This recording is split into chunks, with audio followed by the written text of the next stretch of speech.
but you feel it. You felt it your entire life. That there's something wrong with the world. You don't know what it is, but it's there. You can feel it. Get up on out the bed and start to move your balls. Let's wake up a word in Solomon Jones. Word. You better wake up now. Good morning. This is Solomon Jones on 900 AM and 96.1 FM, WURD. And I want to welcome you to another edition of Wake Up with Word. We are, of course, talking about what happened over the course of this weekend. If you missed the Word Wellness Festival, you missed it. It was great. It was just a fantastic event. It was hot. I ain't gonna lie, it was hot, right? So our blackness was on full display. We was like, thank you, God, for this melanin. We are not burning out here today. It was hot. But it was a great, great event. A lot of people there. Loved seeing all of you, meeting you, talking to you, shaking your hands, taking pictures. It was great, Kawesa. Did you enjoy it? I did. I definitely enjoyed it. I want to give shout outs to so many people who came, but just thank you all so much for the hugs. Thank you for the encouragement. Thank you for the love. Shout out to Miss Brenda. You know why? But I just really want to let everyone know that it was a great day. It really was, and just the amount of folks that came out and really just showed how much they loved and appreciated the station. It meant the world. It really did. So thank you. Yeah, we really enjoyed it. And we enjoyed just seeing each and every one of you. And so I want to talk about something else that happened last week. Of course, the debate happened last week. There were actually two Democratic debates with 10 candidates each on stage, just craziness, man, just to watch it. But, of course, one of the people who stood out was Senator Kamala Harris, and she really stood out in that second debate. And one of her rivals, in fact, all of her rivals now, have come to her defense following Donald Trump Jr., following in his father's footsteps and starting with the birther nonsense. He retweeted a message that questioned the senator's ancestry and identity. During last Thursday's Democratic debate, Harris joined the discussion of a police shooting and said, as the only black person on this stage, I would like to speak on the issue of race. She proceeded to speak directly to former Vice President Joe Biden about the ways she'd been helped by an anti-discrimination policy he had lobbied against when he was younger. Following that speech, Trump Jr. retweeted a member of the alt-right who said, Kamala Harris is implying she's descended from American black slaves. She's not. She comes from Jamaican slave owners. That's fine. She's not an American black, period. Now, mind you, this is a white person who is part of the alt-right, which means he is, in fact, and there's no other way to say it, a racist, a white supremacist, a white nationalist, right? That's what alt-right means. But then Trump Jr. retweets this person saying, is this true? Wow. Now, Trump Jr. later deleted his tweet, claiming it was all a misunderstanding, but the damage was done. And this is why it's so dangerous for us to divide ourselves along these stupid lines rather than uniting so that collectively we can fight the oppression we all face because all of us are black. We need to support this woman. Whether or not she wins the Democratic nomination, she's still black, and nothing or no one can ever change that. We got a jam-packed show for you today on Wake Up with Word. State Representative Jordan Harris on watching the Clean Slate bill he co-sponsored go into effect, sealing 30 million criminal records. Plus, CNN aired a special report last night called The State of Hate, the Explosion of White Supremacy. Lawyer and critical race theorist Dr. Tim Golden joins us to talk about that. The Sixers had some wins and some losses in free agency yesterday.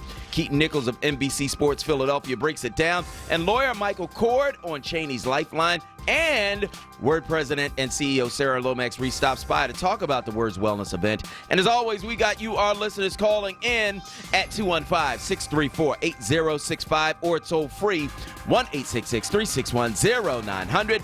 Hit us on Twitter and Instagram at onWURD, or you can hit me personally at Solomon Jones 1. Watch us on Facebook at 4Word. But first, it's the big three, the news stories you need to know to kick off your day right here on Wake Up with Word. Story number one, lower-level criminal convictions in Pennsylvania began to be automatically sealed Friday under a state law touted as a way to give offenders a fresh start. State officials and other supporters marked the new phase of the Clean Slate legislation at a news conference in Harrisburg, calling the program a model for other states. So after a certain period of time, those things that are on your record, if you have stayed out of trouble for a certain period of time, certain things on your record will not be shown on the state level. And so I believe that's a good thing. Jordan Harris going to stop by and talk about it. What do you think, Kawesa? Yeah, I wholeheartedly agree. I think it's a great thing. For a lot of certain offenses, I don't think that you should be penalized after you've done the time. Yeah. You paid the price, and so now you shouldn't be having to worry about, oh, can I get a job? Can I do this? Can I do that? So I think that this is a great program, and I'm interested to see what Rep. Harris is going to be saying when he comes on the show. Yeah. So the court system is going to seal about 2.5 million records a month for the next year, including summary offenses, less serious misdemeanors, and those that do not involve convictions. So that's right. State Representative Harris going to be joining us to talk about that. Story number two, Kim Kardashian West has been accused of cultural appropriation after launching a brand of figure-hugging underwear called Kimono. The reality TV star took to social media this week to launch the new line of shapewear in various flesh tones. Images of shapely women modeling the range of outfits were posted on Twitter, along with this tweet from the mother of four. Finally, I can share with you guys this project that I've been developing for the last year. I have been passionate about this for 15 years. Tight clothes. What do you think? What do you think, Kawesa? I think that this is honestly, a real issue. For me, I think it's a real issue because I think it was like late last year, we heard about how Disney trademarked Hakuna Matata, which is a Swahili phrase. How do you go trademark somebody else's culture, someone else's language? Yeah, to me, this is definitely cultural appropriation. Mm-hmm. What do you think? Kim has a history of doing that. Yeah. She did it with the braids. She ended up calling them boxer braids, so now everyone believes that that's what cornrows are, when really boxer braids are not a thing. They're cornrows, box braids. She's been doing this. I think now they're getting a little tired of it. Yeah, and so now she's trying to steal this phrase from the Japanese. It originated in about the year 645. It's a kimono. A kimono is an ankle-length gown with long, wide sleeves and a V-neck. Doesn't have ties. It doesn't have buttons. It's tied left over right across the chest and secured at the waist with a broad sash called an obi. And so what she's modeling is not anything like a kimono. It's like it's tight undergarments, right? Is that what that is? Yeah, it's lingerie and undergarment type, underwear, and that's what it is. But she's calling it a kimono. Now I don't know if it's because her name is Kim and kimono is Kimono. But at the same time, though, this is something that's been a part of the Japanese culture for thousands of years. Yeah. Really? Yeah, really, because that's what folk do. They steal other people's culture. Okay, what else can I do? Okay, I've done this. I've gotten all this attention from this. What else can I do? I know I can steal somebody else's culture. Speaking of culture, Donald Trump partaking in somebody else's culture over the course of this weekend. That's right. He took 20 steps into North Korea this weekend and became the first sitting president to set foot on North Korean soil, to which I can only say, so what? It's not that the president shouldn't take 20 steps. He just needs to take those steps in America. If Trump wants to take 20 steps, he should step into those migrant detention facilities and make them feed those kids. Because if those babies are dirty and hungry, if those babies are abandoned and mistreated, if those babies are hurt in our care, that's a reflection on all of us, and I can't have that done in my name. If Trump wants to take 20 steps, he should step into the prison system where 2.3 million people are wasting away. I know he likes to meet with Kim Kardashian to let one person out at a time, but if he really wants to make history, he should stop looking at Kim's assets and start looking at systemic change. If Trump wants to take 20 steps, he should step far away from his phone. I'm tired of hearing about his Twitter fights. I don't care who he retweeted. I want a grown-up in charge of our national policy, not an extra from the set of Mean Girls. And while Trump is taking steps, I need him to step beyond the counter at McDonald's, step beyond the Quarter Pounders and Big Macs, step beyond the McNuggets and fries, and step behind the grill to see what it's like to work for minimum wage. Because if he takes that step, maybe he'll step to Congress and get them to pass a law to pay people more than $7.50 an hour. If Trump truly wants to make history, I don't need him stepping into North Korea. I need him stepping into the real world with the rest of us, not only to show us who he is, but also to show us who he's not. If he's not a racist, he should step to white supremacists and make them stop pushing hate. If he's not a rapist, he should step up and apologize to all the women he has accused and hurt. If he's not a liar, he should step up and admit that he hasn't been truthful about much of what he said. If the president wants to take 20 steps, he could take those steps right here in America, because stepping into North Korea doesn't change anything for us. I want to know what steps the president needs to take. Give me a call today, 215-634-8065. I'm sorry, I just had to get that on my chest. 634-8065. That's the number you can call to get in on the conversation right here at WURD Radio. Donald Trump takes 20 steps into North Korea. I've seen it reported as if this is this wonderful thing. I don't care. I don't. Because really all that he's done by taking steps into North Korea is legitimize Kim Jong-un. That's the only thing that you've done. You haven't done anything for us. You haven't stopped their nuclear weapons program. You haven't made us any safer. You haven't made us any money. So why are you doing it? Why are you doing it? I'm trying to figure it out. You know, if you really want to take steps on anything, man, you need to be taking some steps in America, because I cannot continue to watch him meet with these dictators, meet with these people, and they playing him. They're playing him like a fiddle. Because guess what? After Kim Jong-un met with Donald Trump the first time, you know who wanted to meet with him then? Vladimir Putin. You know who wanted to meet with him after that? The Chinese. Because they don't want to be outdone by America. And so all you did was legitimize him on the world stage, raise his profile, and it didn't do anything for us. So you taking 20 steps in I'm going to go back to North Korea again. Dude, the only one who was going to North Korea before this was the boy that used to play for the Chicago, Dennis Rodman. He was the only one, and he crazy. Why are you there? I want to know what you think. Give me a call, 215-634-8065. That's 215-634-8065. I mean, you know, this is international news, right? So for those of you who did not know, President Trump is trying to rekindle nuclear talks with North Korea, and he went to what's called the demilitarized zone. That's the line between North and South Korea.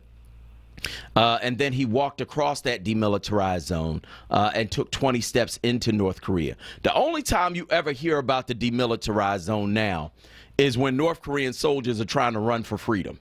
That's the only time you hear about. It's called the DMZ. It's the only time you hear about. Last dude did it. They shot him like, I don't know, 5 or 6 times. They had to perform surgery on him and found like all these worms in his stomach. Like, you know, people in North Korea, man, are suffering. And this dude running around the world meeting with all of these leaders, and you going over there legitimizing them. I mean, maybe it's me. Maybe it's me, Kawesa. Maybe I'm losing my mind. But I honestly could care less about him taking 20 steps into North Korea. Yeah, I could care less too. I really could care less because there's so many things that are going on in our own country right now that I need for him to be paying attention to. And you going over here and, making friends with these dictators who are horrible people. They're not even good people. And you over here, like, I know that it's important to make sure that you have good relations with folks, but if you're going over there and you're not doing anything, if you're not, bringing down their nuclear program, you're not, changing anything, then what's the point? Yeah, exactly. Exactly. I took 20 steps into North Korea. Obama never did that. Yeah, there's a reason Obama never did that. Valerie, I don't know. What do you think? This doesn't tickle my fancy. It's not exciting news to me. I would have thought it was something like, President 45 gives proper housing to like the immigrants or How something. about that? No, like it's about his steps as if he's on a diet and has to take a minimum a day. Like it's like I don't get it. Yeah, I don't either. I don't either. So I want to know what you think. What are the steps the president should be taking here in America? 215-634-8065. That's 215-634-8065. That's the number you can call to get in on the conversation right here at WURD Radio. Of course, a little bit later on in the show, you are going to hear from Dr. Tim Golden, because there was a documentary that came on last night about the history of white supremacy in America and why white supremacy is now really coming out of the closet.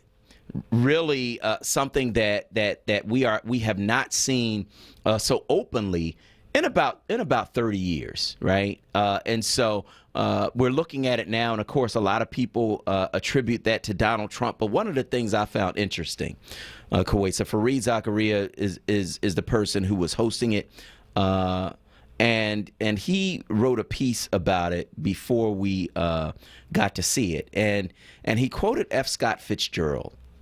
F. Scott Fitzgerald wrote what many people who are not from our culture will say is the great American novel, right? And he wrote The Great Gatsby. And he was a bit of a racist, right? He talked about how, white people needed to stay pure. They could not intermingle or have children with black people because their race would be wiped away. He talked about how, and I don't know why he had this thing against the French, but he did. Like Americans are as far above the French as the French are above the Negro. Like so it's ingrained. And he had a character in his book who was a white supremacist and was talking about eugenics and all of that stuff. And so it's ingrained in our culture. And so, for those who say, oh, just stop talking about race. No, it is in our literature. It's in our educational system. It's in our legal system. It's in our political system. It's in every single system that's been put in place in America. And so stop, this whole stop talking about it and it'll go away. No, it won't, because it is ingrained in everything, every aspect of our society. And so CNN had that special about it last night. Tim Golden's going to be talking about it a little bit later on.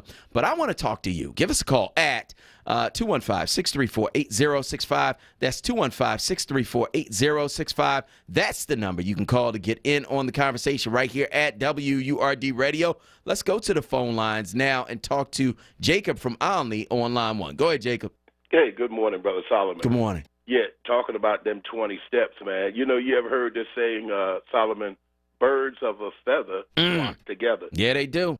Trump, one time the first time when he came from North Korea, he was bragging about how the dictator there does his work. Yeah, they don't, in other words, he was talking like they don't give him no back talk. And I remember him saying, and I want my people to do that, right? In other words, this guy wants to be a dictator. He wants to have sole say over people's lives, right? Yeah. And that's what really, I think, turns him on. He's used to being a dictator in the Trump company, you know what I mean? But he wants to be the dictator of the United States of America. And if people can't see that, man, we got to clear our eyes out. We got to get some Visine or something, you know what I'm saying? But I think that's what it is. He wants to be a dictator. He likes hanging with them type of people. Yeah, I think you're right. I think you're right, Jacob. And I want to thank you so much for your call this morning on WURD Radio. We appreciate you. Yeah, I think so. I think that's what it's about, Kwesi. He's hanging with people he wants to be like. Oh, exactly. Oh, it's definitely, what it's like. And I know I've mentioned it before, but his ex-wife said, he was chilling there with the Adolf Hitler book, Mein Kampf or whatever it's called. Yeah. So I mean, this is something that he aspires to be. This is what he wants to do. He wants to, run this country as a dictator. So I wholeheartedly agree with Brother Jacob. I definitely do. Craziness. We're going to go to break, and on the other side, we're going to continue to take your calls. What steps does the president need to take? He took 20 steps into North Korea. I could not care less. It's not something that, changes anything for any of us here. What steps does he need to take here? I want to know what you think. Give us a call, 215-634-8065. I'm Solomon Jones. We'll be right back. Brothers and sisters! Don't miss The Source Weekdays, 10 a.m. to 1 p.m. on Word Radio. WordRadio.com and the Word Radio app. Listen live at wordradio.com. Drive in With Solomon Jones. Drive home With Charles Ellison. This is Word Radio, 96.1 FM, And 900 a.m. WURD. Philadelphia, independent black media. Now, a traffic update On Word Radio. Good morning. This report sponsored by SOS Children's Villages, southbound 95. You're jammed up Cottman Avenue down through Girard, northbound heavy from the state line, Naaman's Road up to 320. Schuylkill eastbound, Blue Route to the curve, again Montgomery to Spring Garden, busy westbound to Lake University through South, jamming into the boulevard out through Belmont, westbound Vine 8th out through Broadigan Parkway through the Schuylkill Expressway, slow. 55 north, jammed Deptford in the 42. 42 northbound, a busy ride from the AC Expressway right up through 295. War, poverty, and disaster have left millions of children around the world orphaned, abandoned, alone. When their parents can't be there, SOS Children's Villages are there in 134 countries, including the U.S. To make a difference in a child's life, go to sosusa.org. For more traffic information, log on to signalert.com. I'm Jim Bachman with your Philadelphia area traffic. Back by popular demand. It's Wake Up with Word, hosted by Solomon Jones. Right now on Word Radio 96.1 FM. and 900 AM WURD.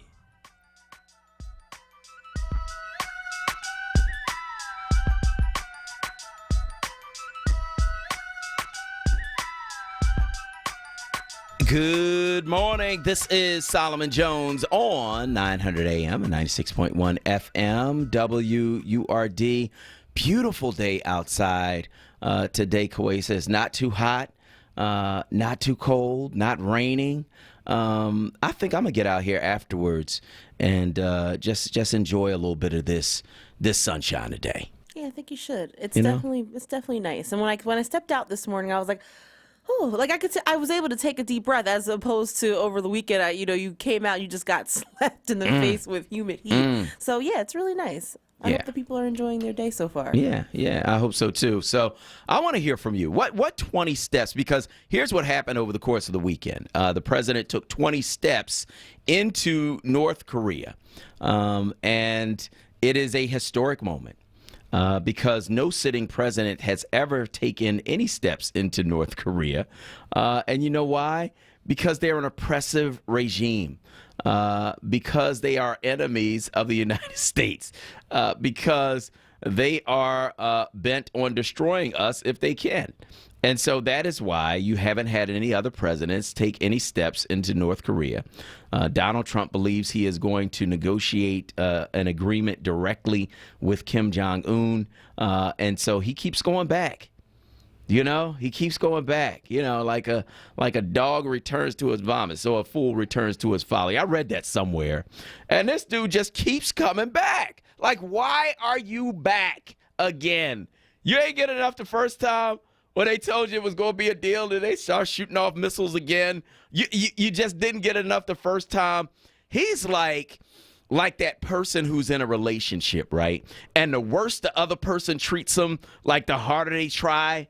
You ever see that? You know what I mean? He's like that dude. Like, this woman is like dogging him, and he just keeps going back again and again. He's back with flowers. Oh man, she not gonna treat me better for flowers. Okay, now he's back with candy. He's just a fool, man. I'm looking at this foolishness, and I cannot believe that this is the president of the United States. Valerie, what do you think? I think he sounds like a gambler. Like It's compulsive. Yes, like the harder and harder it gets, it's like, okay, I want to do more and more. Like I want to get with North Korea. 20 steps, okay, he's going to take more next time. He's going to see how much further he can go. Hopefully, he's taking a gamble, so hopefully he gets what he's expected. It just sounds like it's a game to him at this point. That's what it sounds like. And that's, you know what? And it's funny because that's what we heard about him. And I was listening carefully. That's what we heard about him prior to him becoming president. We heard that, he would keep suing people and keep taking them back to court and keep, just keep going with stuff as if it was a game. You had small business owners who would do work for him on a contract, and he wouldn't pay them. And then they would go to court, and then he would just keep filing motions and just keep going with the court stuff.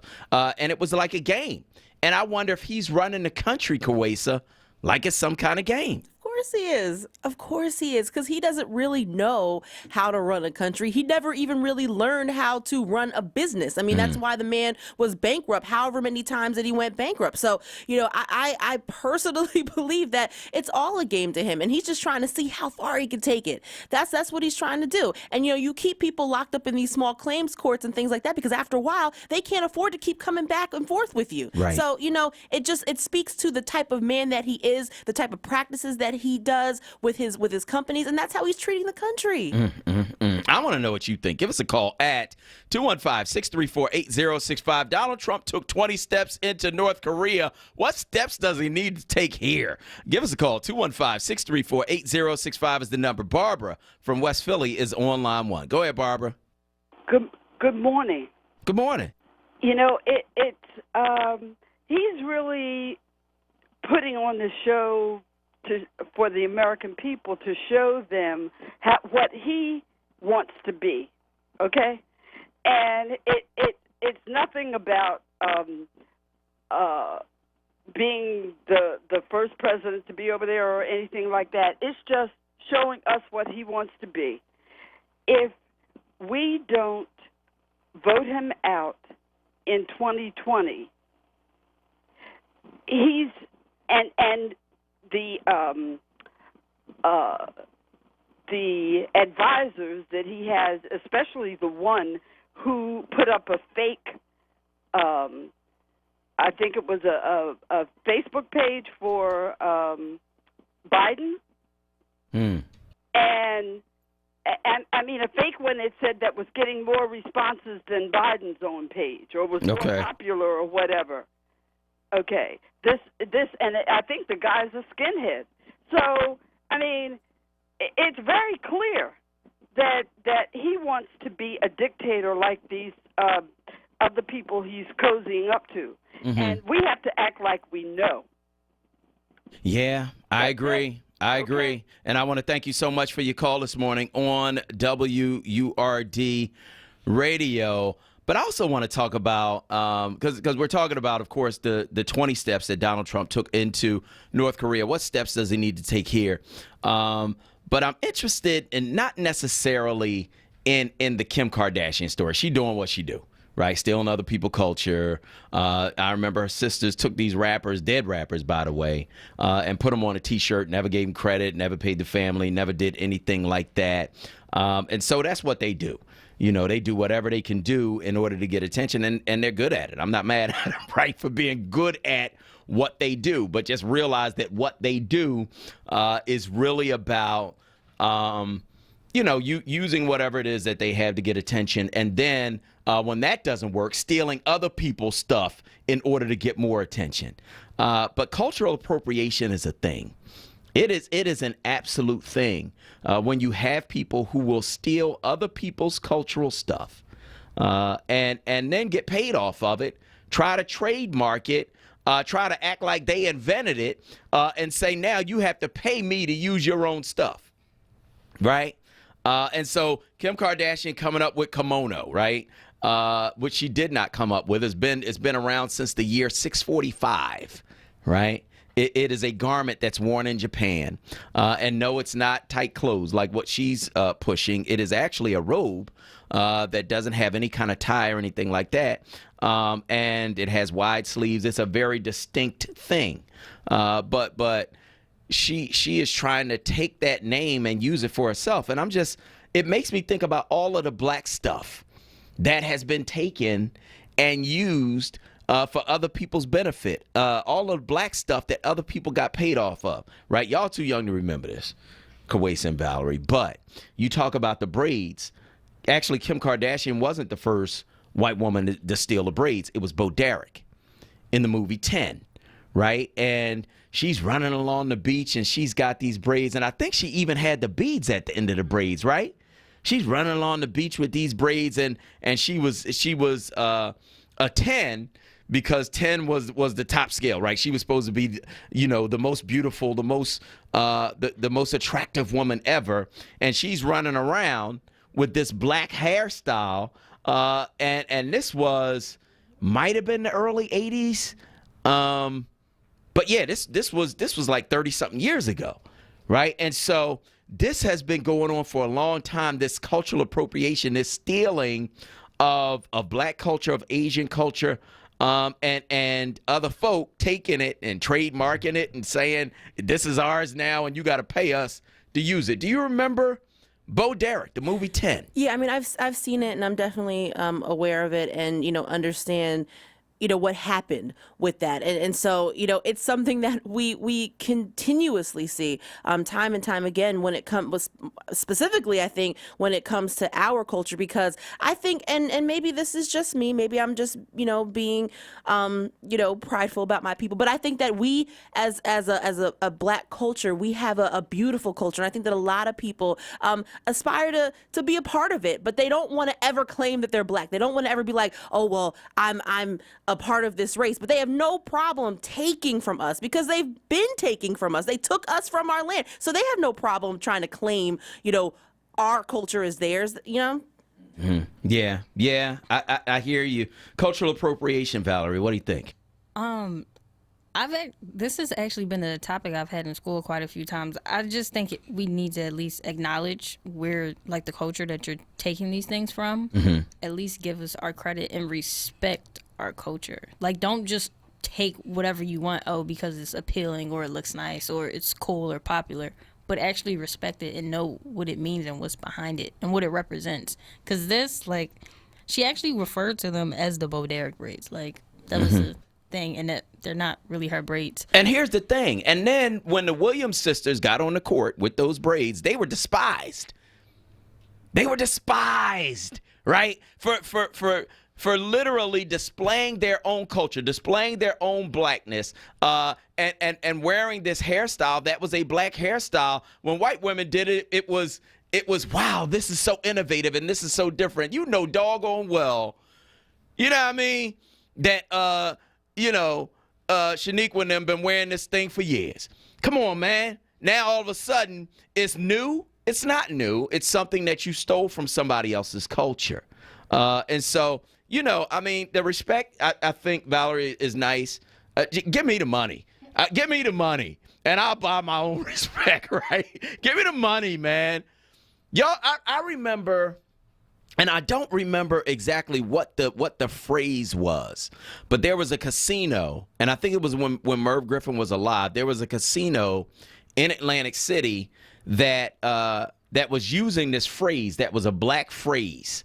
And they trademarked it and put it on billboards. And I'm looking at it like, yo, we started saying that in the street like 10 years ago. Now all of a sudden y'all gonna trademark it and act like it's yours? Like, that kind of stuff, man, you just see it over and over and over again. So yeah, I'll take the respect, but you know what? Give me the money. Pay me for mine, because I can then take that and feed my family. I can then take that and send my kids to college. I can then take that and pay my mortgage, pay my car note, pay my insurance, pay my bills like you're doing, and by taking my stuff. I want to know what you think. Give me a call. 215-634-8065 is the number you can call to get in. We're going to talk with Anthony from Delaware on line 1. Go ahead. Good morning, Solomon. How are you? Okay. Solomon, I'm just thinking. It's supposed to be two parties in this country, but it looks like it's only one. The other party will take help from whatever country, whatever means that will help them win. Look like the Supreme Court has signed on to that. Tell people, explain to people about that gerrymandering case that the Supreme Court approved legally now. Yeah. There is no working with this Republican Party anymore. Anybody that says that, we're in trouble. And it's going to filter down to the local level because a Republican is a Republican at heart. You know what I'm saying? And did you hear what Lindsey Graham said this week after the debate, or he tweeted? No. That Trump, that third term, not even saying second, he said that third term is looking good. I think this is a backlash. Once they told them that they're going to be in a minority by, 2050? Yep. This is going to, and I think this is a survival, they think, of their species, their race. So, I mean, I don't know if we're in trouble, and they're saying law be damned, because we're talking about survival of our race. So the laws be damned. I hear you, Anthony, and I want to thank you so much for your call this morning on WURD. That gerrymandering case he's talking about is a case that the Supreme Court decided that, look, if whatever party's in power in the state, they get to draw the lines, and if they draw them in such a way that it benefits them, then we're not going to step into that. And so it just really gives whatever party is in power at the state level, and in a lot of states, that's Republicans. It gives them the power to draw those district lines the way they want to, and in a way that benefits them and hurts the other party. That's the case he's talking about. So in terms of that phrase that the casino was using on the billboards, my wife just sent me a text message. It was keeping it real. It was keeping it real. Just steal our stuff. Just, you know what I mean? Jamal made that up at 25th Street. Now you got it on a billboard like it's yours. And got the nerve to trademark it. Like, no, you can't use this unless you pay us. That is cultural appropriation. It's theft. I'm going to go back to the phone lines. Mary from Winfield is on line 3. Good morning. Good morning, my friend. How are you this morning? Good, and you? I've just called to say thank you. Oh, you're welcome. This is a day of me being re-educated and reminded, because that's what you're doing. I go back when the Bo Derek, and I'm like, I said to my mother, then God rest her soul, who the HE double hockey stick they think they playing with? We've been wearing braids forever. I wore braids all my life when I was a child. But as you said, everything you're saying is absolutely right. I just want to say thank you to You're welcome. Thank you to Kuwaisa, Valerie, and God knows thank you to Word, because you are giving history that some people never, ever knew about. I got a wake-up call this morning. I went back because I was there. I was part of it. Be blessed, my brother. Thank As you. always, I love you. Thank you. Love you back. Bye-bye. And appreciate your call. Let's talk to Grandma from North Philly on line 4. Good morning. Yeah, good morning. How you doing? I'm fantastic. Good. What's your comment? My comment is that it's a television program that comes on every day that my children love to watch.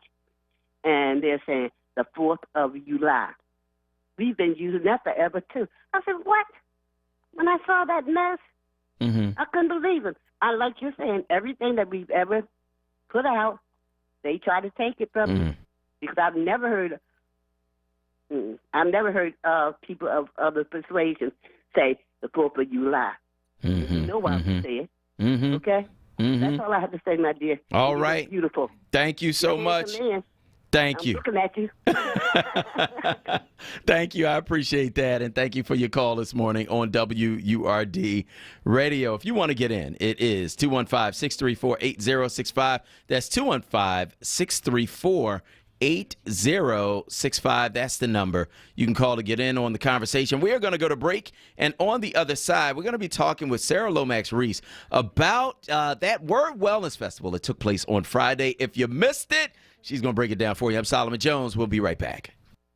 Listen to Word Radio on the go with the Word Radio app. Search for WURD in your favorite app store today and take us with you wherever you go. Stay connected to Word Radio, independent Black media. Tune in the first Wednesday of the month for EcoWord's Pico Energy Wednesdays during Reality Check with Charles Ellison at 5 p.m. Pico, powering communities. Support independent Black media and join the Forward movement now at 215-425-7875. Or visit wordradio.com. We are Progressive and proud and interactive. Follow us on Twitter, Instagram, and YouTube at onWURD. This is Word Radio, 96.1 FM and 900 AM WURD Philadelphia. Streaming live at wordradio.com. Now, a traffic update on Word Radio. Good morning. This report sponsored by Compassion International. You're jammed up in New Jersey, 42 northbound from the AC Expressway right up through 295. All heavy back from the shore. Volume 55 north, jammed down north of 47 to 42. 295 both ways. Heavy into 42 as well. Southbound 95, that jams Cotman down through Girard. Northbound side still busy. Highland Avenue to 320. Schuylkill Expressway both ways. Busy ride through Philadelphia area. Westbound Vine. Delays generally west of 95 out through the Schuylkill Expressway. Looking at the Boulevard Route 1 southbound late still as you head into 76 this morning. Right now, there's a child living in extreme poverty with no future and no hope. But you can bring hope when you become a Compassion International sponsor. Just text the word child to 83393 and sponsor a child right now. For more traffic information, log on to sigalert.com. I'm Jim Bachman with your Philadelphia area traffic. Back by popular demand. It's Wake Up with Word, hosted by Solomon Jones. Right now on Word Radio, 96.1 FM and 900 AM WURD.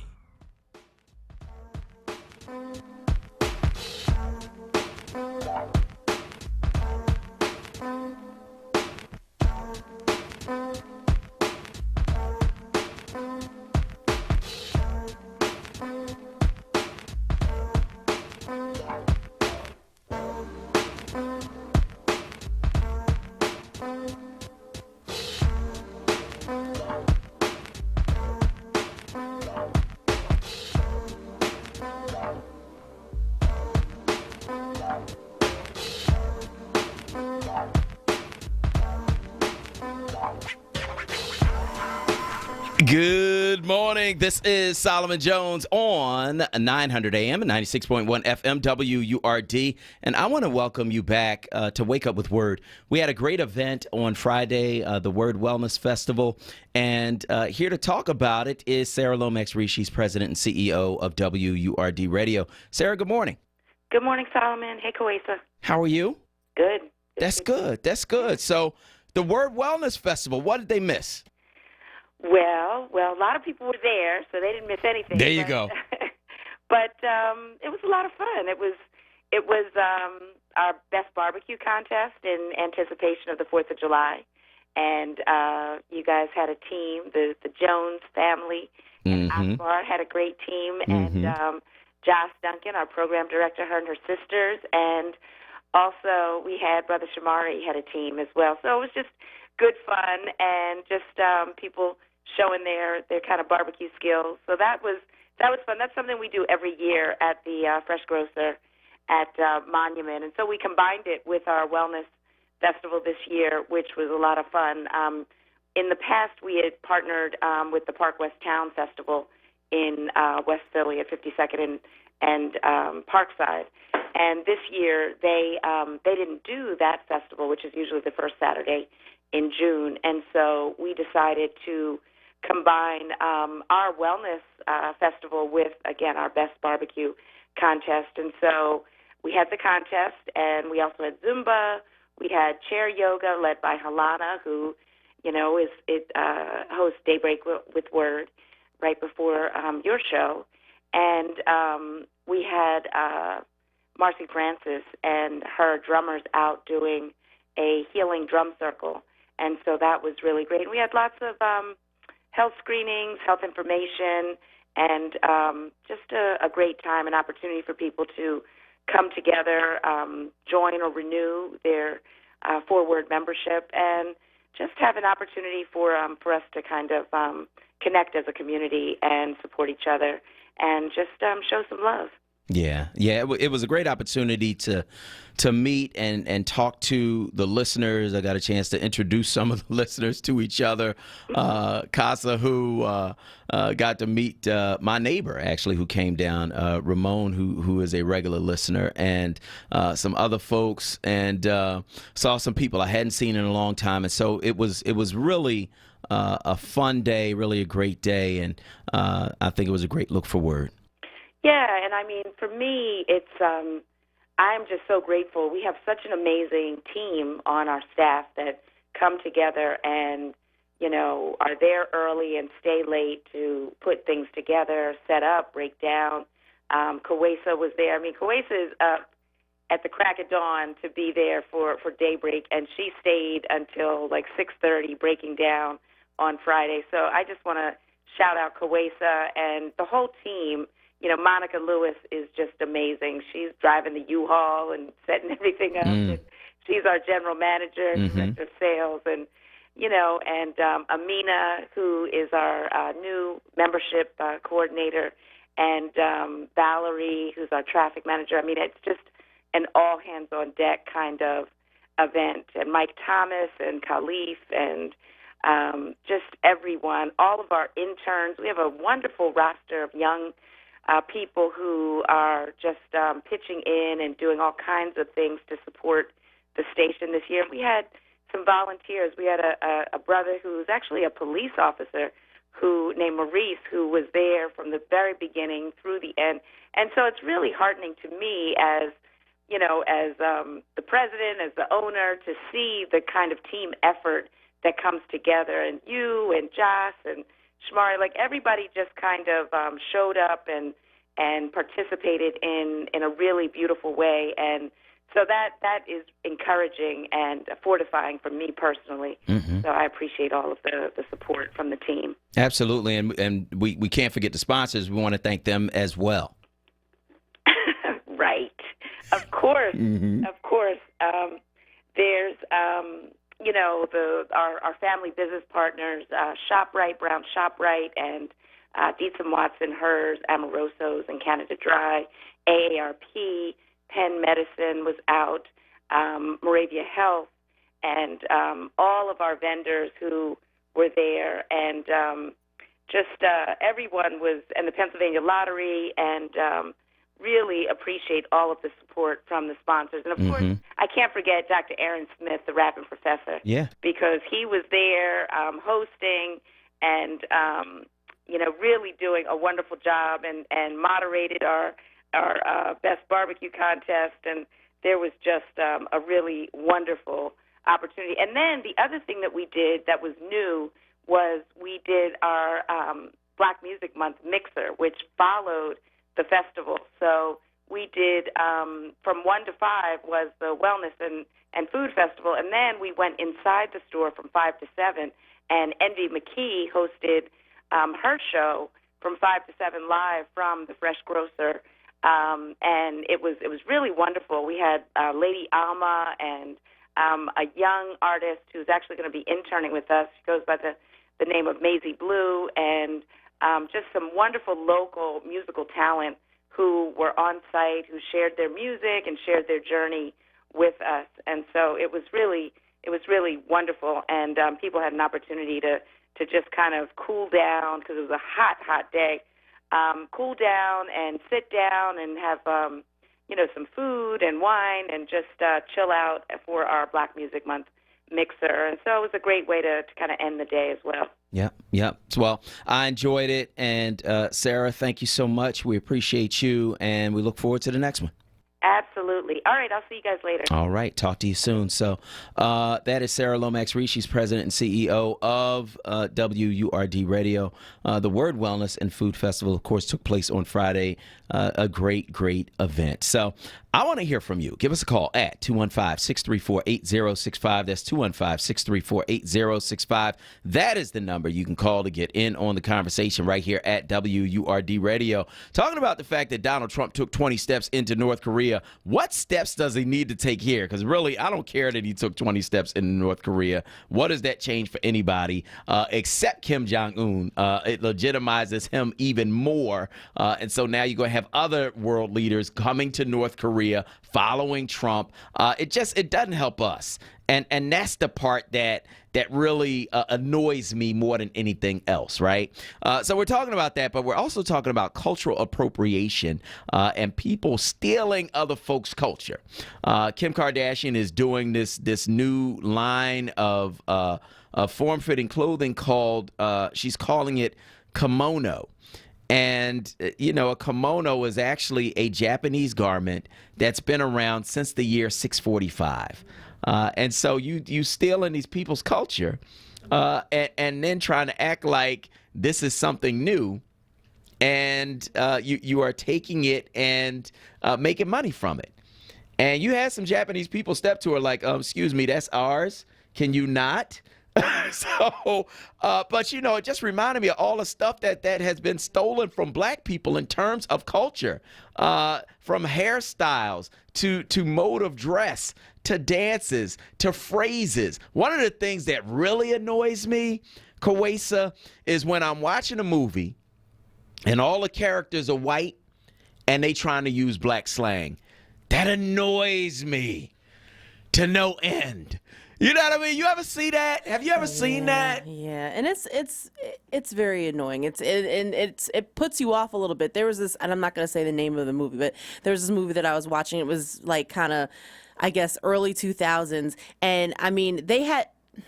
And I don't even when I was growing up, they had this term called wiggers, right? It was white folks who want to be, black. And so in this movie, it was more of a mock movie, but they were like, yo, son, what's up, son? What's up? And I was like, it was cringeworthy. Yeah. Cringeworthy. Yeah. I've seen that. And I'm sure you see that, Valerie, in real life. Being a younger person, I'm sure you see that some. Yes. A lot. I was trying to be nice when I said some. No, I would say a lot. Especially in high school, I went to a Catholic school. A lot of the kids, like white kids there, would like act that way because you had a lot of the black kids, from the inner city, Chester, Philly. So to them it was like I can say it, like y'all say it. It sounds cool. I want to, yo, what's up, my dog, all that good stuff. Whatever slang, John, poppin'. It just, no. Yeah. And a lot of times when we would say it in class, it's like, you can't speak that way, but they would kind of get away with it in a lot of instances. Mm-hmm. We're not cursing or using profanity. It's just John. It's like, oh my God, what? It's a pronoun. Yes. A John is a person, place, or thing. Yes. That's what it is. And so that's your lesson for today. Of course, y'all knew that if y'all lived in Philly. But look, give us a call, 215-634-8065. That's 215-634-8065. Let's go to Miss Diane from South Philly on line 1. Good morning. Good morning, Solomon. I am still recovering from Friday. Oh, it was great. It was great. And you had the baby with you. Yeah. Oh, she was adorable. All I remember is the music take me back to the motherland and holding her up to the heavens and asking God to bless her because we're in the times of trial and tribulations. Those Kardashians, they need to stop. They're attention seekers. Mm-hmm. And you know what bothers me? When I'm in the streets of Philadelphia and I hear white folks playing rap music and they play the N-word. Mm-hmm. That's what bothers me. Yeah. But back to Friday, everything Sarah Lomax said, the presentation was beautiful. You guys are going over and above. You brought back the culture of the conversation this morning, open our eyes again, and let us see what's going on. Well, and Valerie, thank you. I'm never going to listen to another station, Solomon. I told you that 1,000 times. I'm about to go on right now to work on this arthritis in my back. But I want to thank WRD 900 AM for bringing and keeping the blackness in our community. We need it. Thank you. Thank you so much. We appreciate your call this morning on WURD. Let's go to Dimitri from Center City on line 3. Good morning. Good morning. I think we have to be very careful about the use of the term appropriation. And I'm going to give you 2 examples real quick, one from hairstyles and the other from performance arts, music. I used to be a hairdresser years ago, and many decades back ago. And when I was a hairdresser, the Kim Novak hairstyle was very popular. There were thousands of wigs being sold that represented the hairstyle that the white actress Kim Novak used to wear, and blacks were buying them up like crazy. There were some people in the community that were opposed to black women wearing wigs and straightening their hair and all that. And their accusation was that these black women they didn't use the word appropriating, but then they were trying to imitate or emulate white style. Now, I didn't agree with that. But that was the accusation. Do you think that appropriation and emulation are the same thing? Well, okay, when you say appropriation, you say Bo Derek appropriated. For that movie, her hairstylist thought that would be something that would be different and spectacular. Was she appropriating blackness by saying, okay, yeah, that hairstyle I think would be attractive on me? When you say appropriate, you're talking about stealing. I don't think Bo Derek stole anything. Well, let me ask you this. So, black women who had been wearing cornrows with beads to that point, were they paid to do that? No. Okay. Was Bo Derek paid to do that? Yes. That's appropriation, bruh. See, that's when you have taken something that is not yours, right? And you have used it, and not only used it, but you have been paid to use it. You benefit from using it, right? You take it and you benefit from using it. In my view, that's the difference between appropriation and emulation. Emulation, you emulating somebody, right? You're imitating them because you admire them, you respect them, right? And so you're admiring and emulating them. But when you appropriate something, you like, nah, give me that, and I'm going to use it for my own benefit. All right, let me go to the other side again.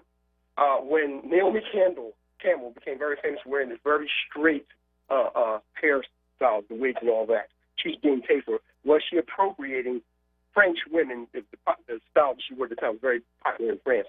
Was Naomi Campbell, because she's being paid, appropriating whiteness? No, and I'm gonna tell you why.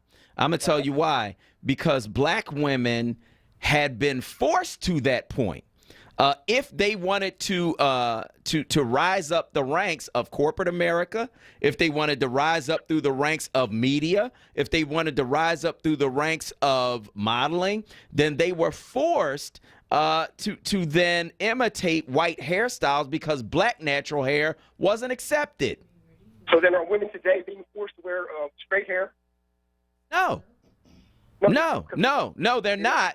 They're not in the street, but in some office places and in some schools. We've done stories about it right here on this show, where black hairstyles are literally outlawed, right? Where they're against the rules, they're against the regulations. No, you can't wear dreads in this office environment. No, you can't wear them in this school. As a matter of fact, we saw a brother have his dreads cut off. He was a wrestler. They cut off his dreads right before the match in front of everybody in a gym. So you have black hairstyles that people cannot wear because they are against the rules in certain environments. Right, in certain environments. Now that's taking Bruh, you making a losing argument. I mean, I hear you, but I'm giving you point after point where where black hairstyles, people can't wear black hairstyle, and so they have to wear those white hairstyles. Is everybody forced? No, they're not. But when you take it and you use it in order to make money from it, then that's a different thing than having to do it because it's against the rules. Okay, just one other thing. When Charlie Pride, one of the greatest country singers ever, a black country singer, started singing country music, white people were saying he shouldn't be singing country music. That's a white thing. And why is a black person in this arena singing? They still saying it. They still doing it because remember on the BET Awards, you had a brother who was a rapper who teamed with Billy Ray Cyrus, right? Yep. Teamed with Billy Ray Cyrus, and you had white people mad about it. And so is that right? So I'm saying let's be honest on both sides. There is no both sides. I mean, okay. Let me put it to you like this: if there are both sides, right, then black folk have not been able to really cash in on white culture, because if white culture can see somebody white doing it, why they want to pay somebody black to do it? It's just like rock and roll. Rock and roll came out of Chuck Berry playing the guitar and dancing. That's where rock and roll came from. But when Elvis did it, he was able to make millions upon millions of dollars, make movies. You know what Chuck Berry got? Chuck Berry got jail. So I mean, I hear you. And I understand that it's there are some black folks who use white culture, but we not the ones getting paid. I want to thank you so much for your call. I want to hear from you on the other side of this break, because to me, this is an interesting conversation where you have, I understand your point. I don't agree. We're going to break. DC and everything in between. Reality Check with Charles Ellison. Breaking down the latest in local and national news. Monday through Thursday, 4 p.m. till 7 p.m. Right here on Word Radio. B2B is on a mission to save our children. Shoot for the Stars basketball camp invites you to sponsor a deserving student for their boys and girls basketball camp from July 18th to July 19th at the School of the Future, located at 4021 Parkside Avenue from 9 a.m. to 2:30 p.m. The cost is just $250 per week. Your support will play a vital role in helping them provide valuable basketball instruction to students, both boys and girls, from the ages of 8 to 18. For information, call 215-778-6259. Do you have high blood pressure, diabetes, kidney issues, thyroid problems, sleep apnea, cardiovascular disease, tooth problems? All of these issues are related. Slaves were appraised initially by their teeth on the auction block. Having a healthy dental condition usually translates to good overall health. Champion Dentistry wants you to have both. Call Champion Dentistry today, 215-473-4717, and schedule a dental consultation. That's 215-473-4717. Now, with more clarity, this is Word Radio, 96.1 FM and 900 AM WURD Philadelphia. Streaming live at wordradio.com. Word Radio News Update with Vincent Thompson. Good morning. Here's the latest from the Word Radio Newsroom, 96.1 FM and 900 AM on this first day of July. Philadelphia police were called last night to break up an enormous roving crowd of teens and young adults in North Philadelphia. Police were initially brought in shortly before 11:30 p.m. to Jefferson and Sydenham streets, when an estimated 800 to 1,000 young people were gathered. The window of one of the first arriving patrol cars was broken. Officials said the gathering started as a party, but then pictures hit Instagram and hundreds showed up.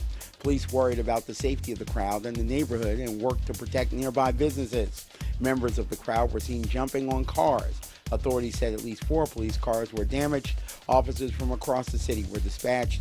Officers from the 3 to 11 p.m. shift were held over in an effort to manage the crowd. A police helicopter flew over the crowd to track it. Police said the crowd started to break up by 1 this morning, but smaller groups were still walking through neighborhoods, moving on to North Broad Street and Cecil B. Moore Streets, among other places. In the end, no injuries were reported and no arrests were made.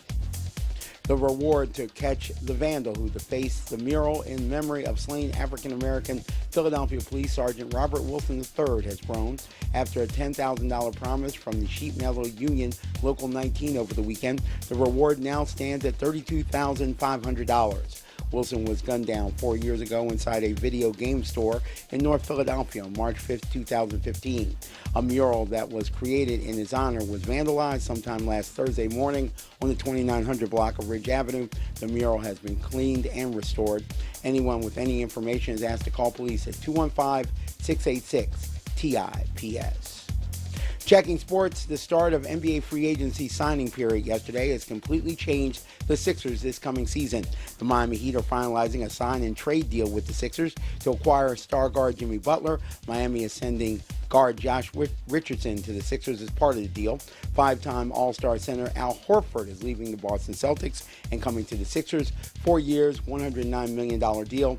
Forward Tobias Harris has agreed to a 5-year, $180 million contract to return to the Sixers, and guard J.J. Redick is leaving the Sixers, agreeing to terms with the New Orleans Pelicans. He signed a 2-year, $26 million deal. And in other NBA news, forward Kevin Durant, guard Kyrie Irving, and center DeAndre Jordan are joining the Brooklyn Nets. Durant is leaving the Golden State Warriors after 3 seasons. A ruptured right Achilles tendon could keep him out the entire next season, and whenever he returns, it will be with the Nets. Vincent Thompson, Word Radio News. It's Wake Up with Word, hosted by Solomon Jones. Good morning. Right now on Word Radio. 96.1 FM. And 900 AM WURD.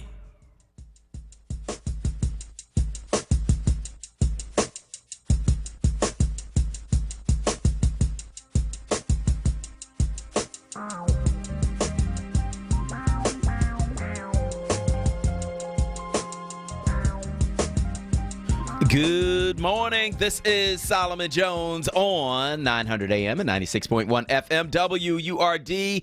And we are back with our next guest, State Representative Jordan Harris. He represents the 186th Legislative District in South Philadelphia. Representative Harris, good morning. Good morning, brother. How are you? I'm doing well. How you doing? I'm doing good. That's good. Yeah, absolutely. So the clean slate bill that you co-sponsored and had some Republican co-sponsorship as well reached across the aisle. Well, now it is law and it has gone into effect. What exactly does the clean slate law do? What does it do? So Governor Wolf signed the Clean Slate Act into law on June 28th of 2018. And it became law then, but there were 2 provisions. What it does simply is this. Those with misdemeanor 2s and 3s, they're of a nonviolent nature, after 10 years, their records will automatically be sealed. Those with non-convictions, which a lot of people don't really understand, is important, though. When you get arrested, even if the charges are dropped, those charges actually still stay on your record. So those who were charged with the crime and those were dropped after 3 years, those things are automatically sealed off of your record. Summary offenses are also automatically sealed. Then there's a provision for those who have M1s that are of a nonviolent nature after 10 years. You can go to court and you can get those sealed.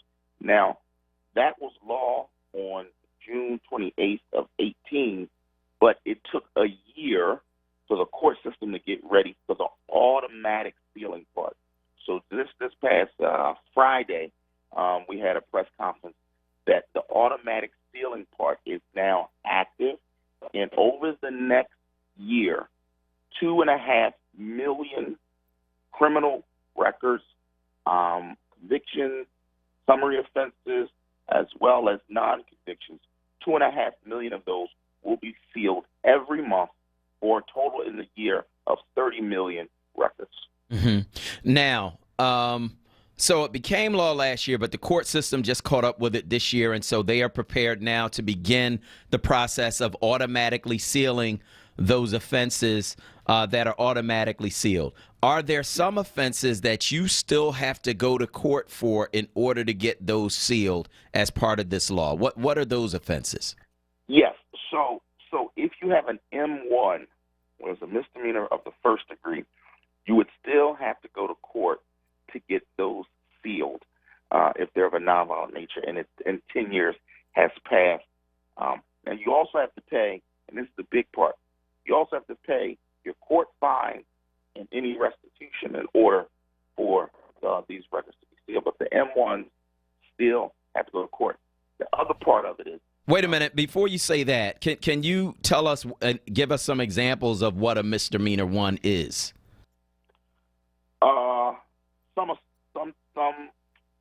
So M2s, M3s are going to be your lower level crimes, theft, DUIs, some assault, some drug possession, drug charges. M1s are going to be your more aggressive. I mean, there's some ag assaults that could be M1s depending. The M1s are the ones that you still have to go to court and get. Now, this does not cover felonies. We haven't got to felonies yet. It is something that I want to get done. Mm-hmm. But as you know, in the legislative process, you got to start where you can and get 102 votes in the House, 26 in the Senate, and the governor decided. So this bill covers a majority of our misdemeanors, and hopefully in the future, very soon, we'll get to our felony. Mm-hmm. Mm-hmm. Okay. All right. So what should people know about, this sealing of their records? For example, so if you had one of these misdemeanor twos, right? Shoplifting, strangulation is one. Theft of property is one. Impersonating a public servant is one.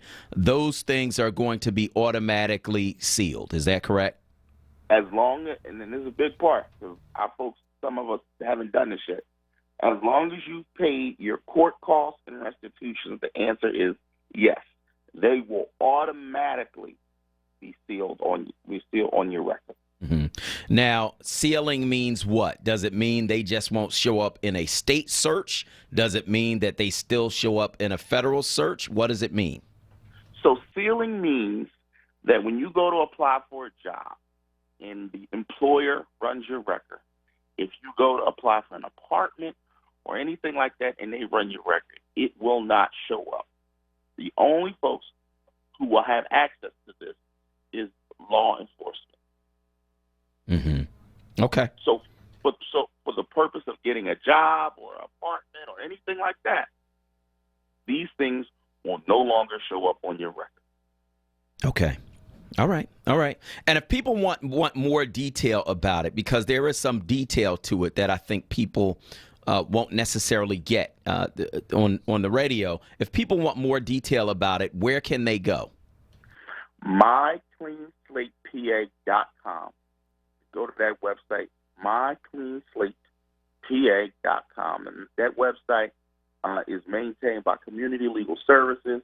You can actually put your information in and have a lawyer free of charge review your record, and they'll reach back out to you and actually let you know what charges on your record may be eligible, what charges aren't.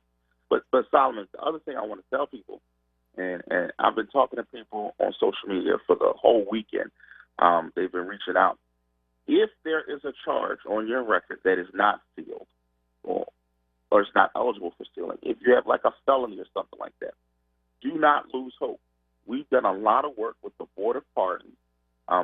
In this past budget, we just got the Board of Pardons $500,000 to update their system, as well as a few months ago, the Board of Pardons took a vote, and they are no longer charging fees. So the process to get a pardon is now faster, and it's free. It's totally free. So if there's something that is not sealable under Clean Slate, people can still apply for a pardon through the pardons process, which is now a revamped, changed, faster process and free process, and it's actually getting better. All right. That is State Representative Jordan Harris. He was one of the co-sponsors of the bill that became the Clean Slate Act. And right now there are millions of offenses being wiped off the records here in the state of Pennsylvania. Representative Harris, thank you so much for joining us this morning on WURD. Thank you so much. All right. And if you want to learn more about that, you can go to this website, mycleanslatepa.com. That is mycleanslatepa.com. And you can find out how it works, what records are going to be wiped away, and what exactly that means. So I encourage you to do that. And I encourage you to give us a call at 215-634-8065.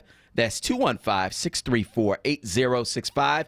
That is the number you can call to get in on the conversation right here at WURD Radio and let us know where you are on any of these things we are talking about on this morning's show, including Donald Trump taking 20 steps into North Korea. I'm like, dude, you got plenty of steps you need to be taking right here in America. What are the steps the president needs to be taking here at home? I want to hear from you on that.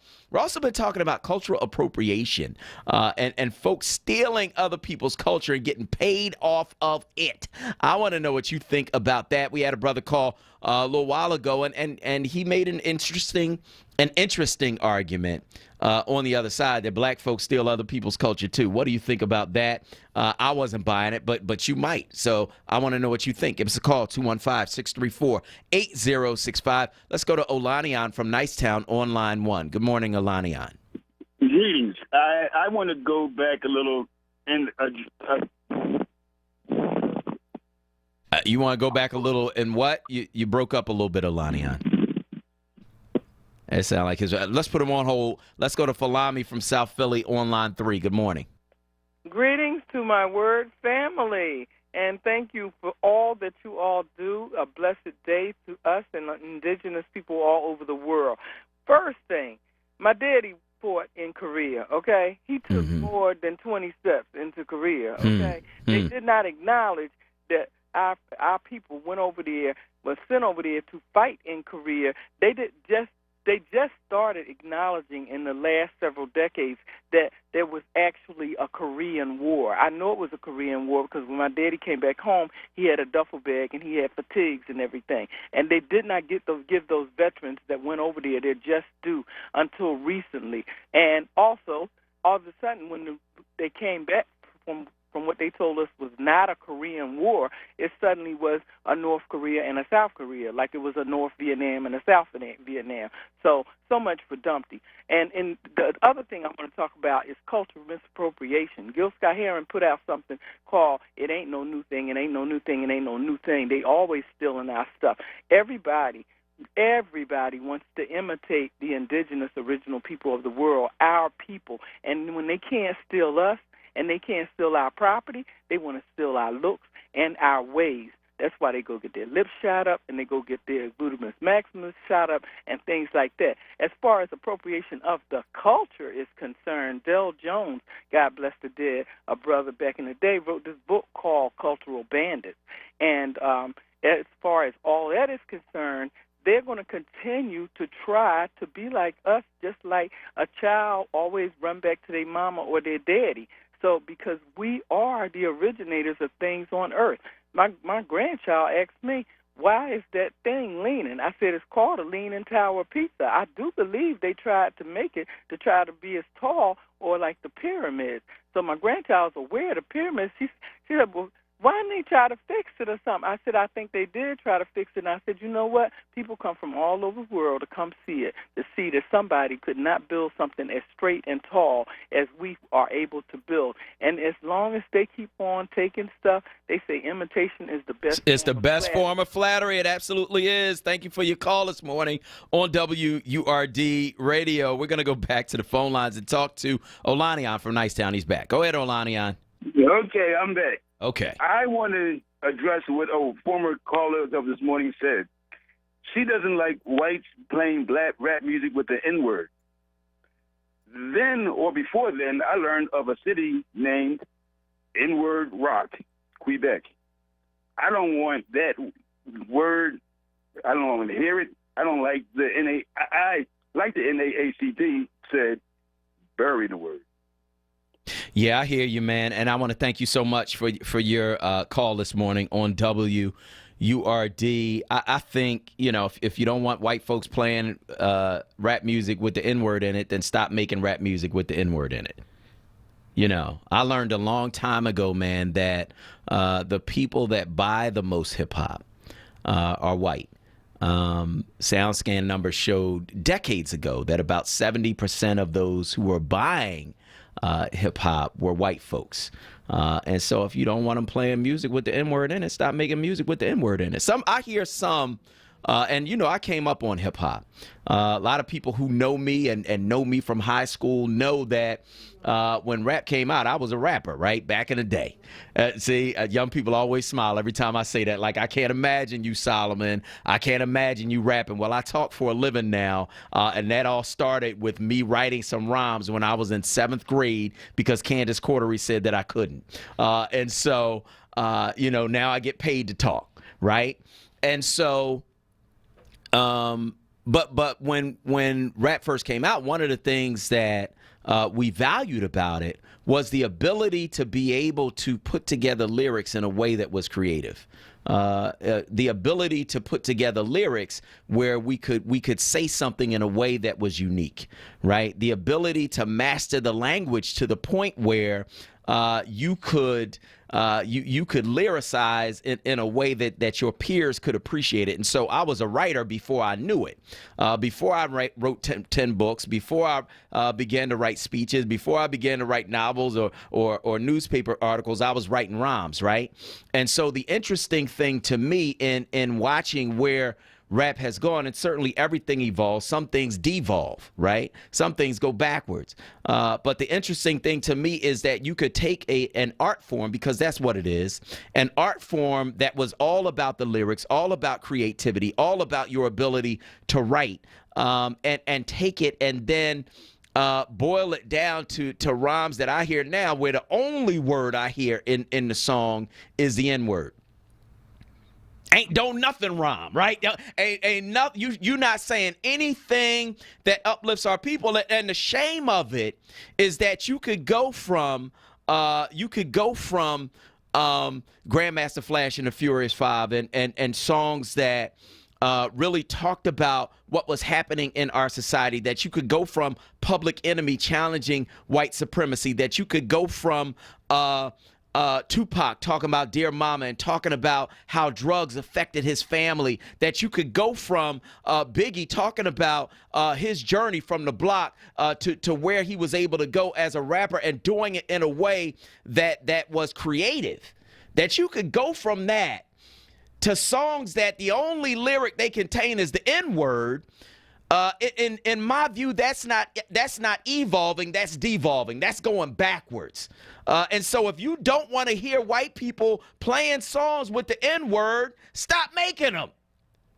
And I just got to say that, man, as somebody who came up on hip-hop, as somebody who enjoyed and really treasured that art form, as somebody who really got his start in that art form, to see us then devolve to the point where all we do in our songs is just say the N-word repeatedly. There's no creativity. There's nothing uplifting our people, and then get mad when white people play it. Well, that's on us. I want to hear from you. Give me a call. 215-634-8065 is the number. I'm Solomon Jones. We'll be right back.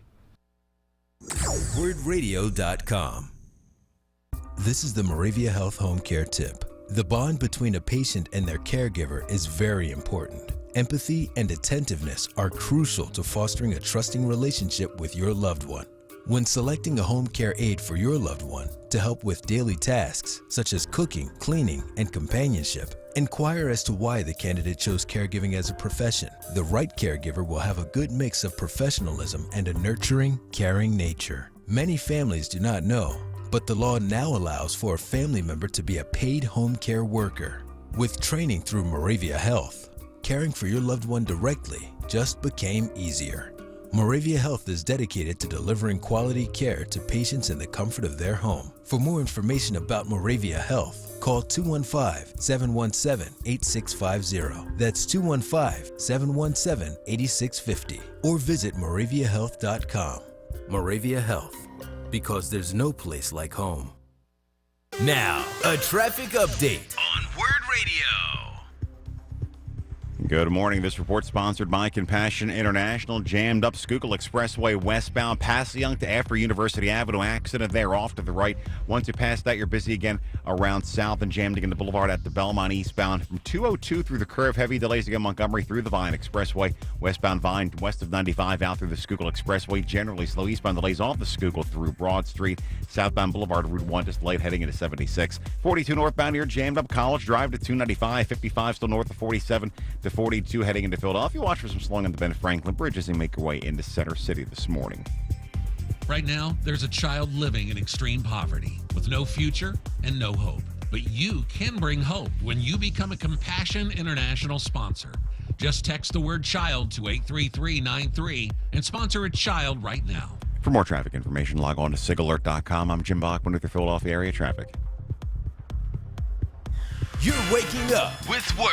Hosted by Solomon Jones. Good morning. Right now on Word Radio. 96.1 FM. And 900 AM WURD.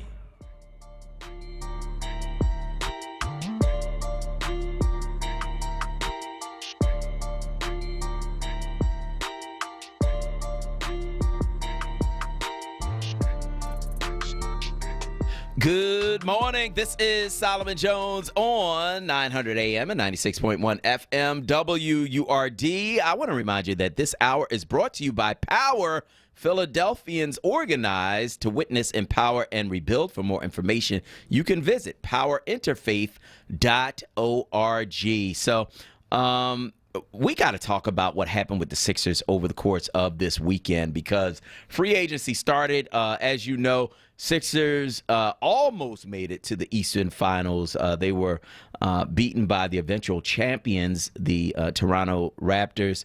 But they are now trying to rebuild their team through free agency. And here to talk about it is our old friend, Keaton Nichols. He's from NBC Sports Philadelphia. Keaton, good morning. Okay, so I think we lost Keaton, so we're going to try to get him back. But Sixers made a couple of moves. They made a couple of moves in free agency over the course of this weekend. And one of them I'll let Keaton tell you about. But, you know, we had a team that was pretty good. And now we have a team that is in a state of flux because they lost some things. They lost, in my view, two key members of their team in free agency and were able to hold on to one. So let's get Keaton back on the line. Keaton Nichols from NBC Sports Philadelphia. Keaton, good morning. Yes, Solomon. Good morning. There you go. How you doing, man? I'm doing very well. Solomon, how you feeling? I'm doing okay. Because I'm looking at the Sixers' moves in free agency. Yeah. I'm having some doubts, bruh. I'm having some doubts. Talk me off the ledge, Keaton. What did they do? Okay, I'm gonna do my best this morning, Solomon, in trying to break this down the best way that I could yesterday when I was getting the news as well. So just to catch everyone up, free agency, as you mentioned, began yesterday in the NBA at 6 p.m. Very important sort of starting line there because it officially kicks off everyone who is a restricted or unrestricted free agent, which basically just means they can sign with any team. Restricted means there's a few more rules and regulations that go around the deal that has to be made with the new team signing that player. Unrestricted just means that player can literally sign with any team in the NBA that has the cap space, that has the room to be able to sign them. So for the Sixers, there were two key restricted free agents that became crucial to what ended up happening or not happening, depending on how you look at it, with the Sixers yesterday. And that was Tobias Harris and Jimmy Butler. Those two were absolutely key to what the Sixers were going to do this offseason. As you know, many people know, Tobias Harris and Jimmy Butler were traded for in the middle of the season last year. And basically, the way the rules and regulations work around that, because they were traded for off of their original contracts to the Sixers had the ability, in short, to pay them a max deal. They were the only team in the NBA that could pay these two players a max deal. With a max deal, it's 5 years, it's $180 million, as compared to what other max deals are from other teams that they could offer, which are 4 years with a lot less money. So that's kind of the big difference between what was, or the big barometer of what we were looking for yesterday. So what ends up happening is Jimmy Butler, who was the first priority for the Sixers, actually ends up wanting to sign in Miami with the Heat. Head scratcher, right? Because who's in Miami? Nobody. LeBron's not there. Dwayne Wade's not there. It was kind of a head scratcher, but it became apparent in either way that Jimmy Butler was not necessarily interested. Didn't necessarily mean it wasn't a good situation for him. He wasn't necessarily interested in signing a max deal with the Sixers. And if there's any reason to talk you down from the ledge here, I mean, Jimmy Butler, a great player who obviously helped the Sixers out tremendously last year. He was the veteran in the room, right? He was the experienced one, the one that knew the heightened sense of the moment last year. Yeah. He loved that in a veteran, especially in a playoff situation. However, I think that there were some hesitations probably on both sides of the ball in terms of signing soon-to-be 30-year-old Jimmy Butler to a 5-year deal here in Philadelphia. How would he fit? How would he fit with the development, more importantly, of Ben Simmons and Joel Embiid? That's who you really want to develop on the Sixers team. So I think there was maybe some hesitation, not about Jimmy Butler, but about Jimmy Butler over 5 years that became a little bit of a hesitation. So once that decision was made by Jimmy Butler that he was going to be elsewhere, in this particular case Miami, the priority then shifted to Tobias Harris. Once they knew that they weren't going to get Jimmy Butler, Sixers GM Elton Brand knew he had to re-sign Tobias Harris in that case. Why? Because the Sixers already last year, remember, gave up assets to trade for both Jimmy Butler and Tobias Harris to come here. So you can't just let both of those players walk in free agency, because then you've traded some of your young talent essentially for nothing. And so what Elton Brand did yesterday is he got the next best thing available to the Sixers, and that was Tobias Harris, a guy who has already spent some time with this team, is familiar with Mike Scott, whom they also re-signed yesterday to a deal. That was the next best thing for the Sixers. Is he great? Is he going to be the difference maker? Based upon what he did last year, I'm with you, Solomon. I'm like, I don't know. Yeah. But based upon the GM and the business aspect of this, I think Elton Brand did the best possible thing that he could do after he found out that Jimmy Butler was no longer committed to the Sixers. Well, yeah, I guess. Now, who's this guy? Because it's a sign and trade with the Heat. Is that correct? So that means that the Sixers sign him and then they trade him to the Heat. Now, who are they getting back from the Heat as a result of this sign and trade that sends Jimmy Butler to Miami? That's correct. So Josh Richardson is the 26-year-old wing. He plays he plays the shooting guard. He also plays the small forward position, a little bit versatile. So he's a young wing player who's been down there in Miami developing. He's played very well for Miami over the first couple of years of his career. He plays great defense. He can also shoot the three-pointer, which are two things, rather, that you want to surround Joel and Ben with players that can do both of those things: play defense, play solid defense, and stretch the floor. They need players because they lost J.J. Redick yesterday to the Pelicans. He's now in New Orleans, right? So J.J. Redick, everybody knows he can shoot the lights out. They need more of those players to help spread the floor. They've got two superstars, Ben Simmons and Joel Embiid, who star pretty much in the middle of the paint, right? From the basket out.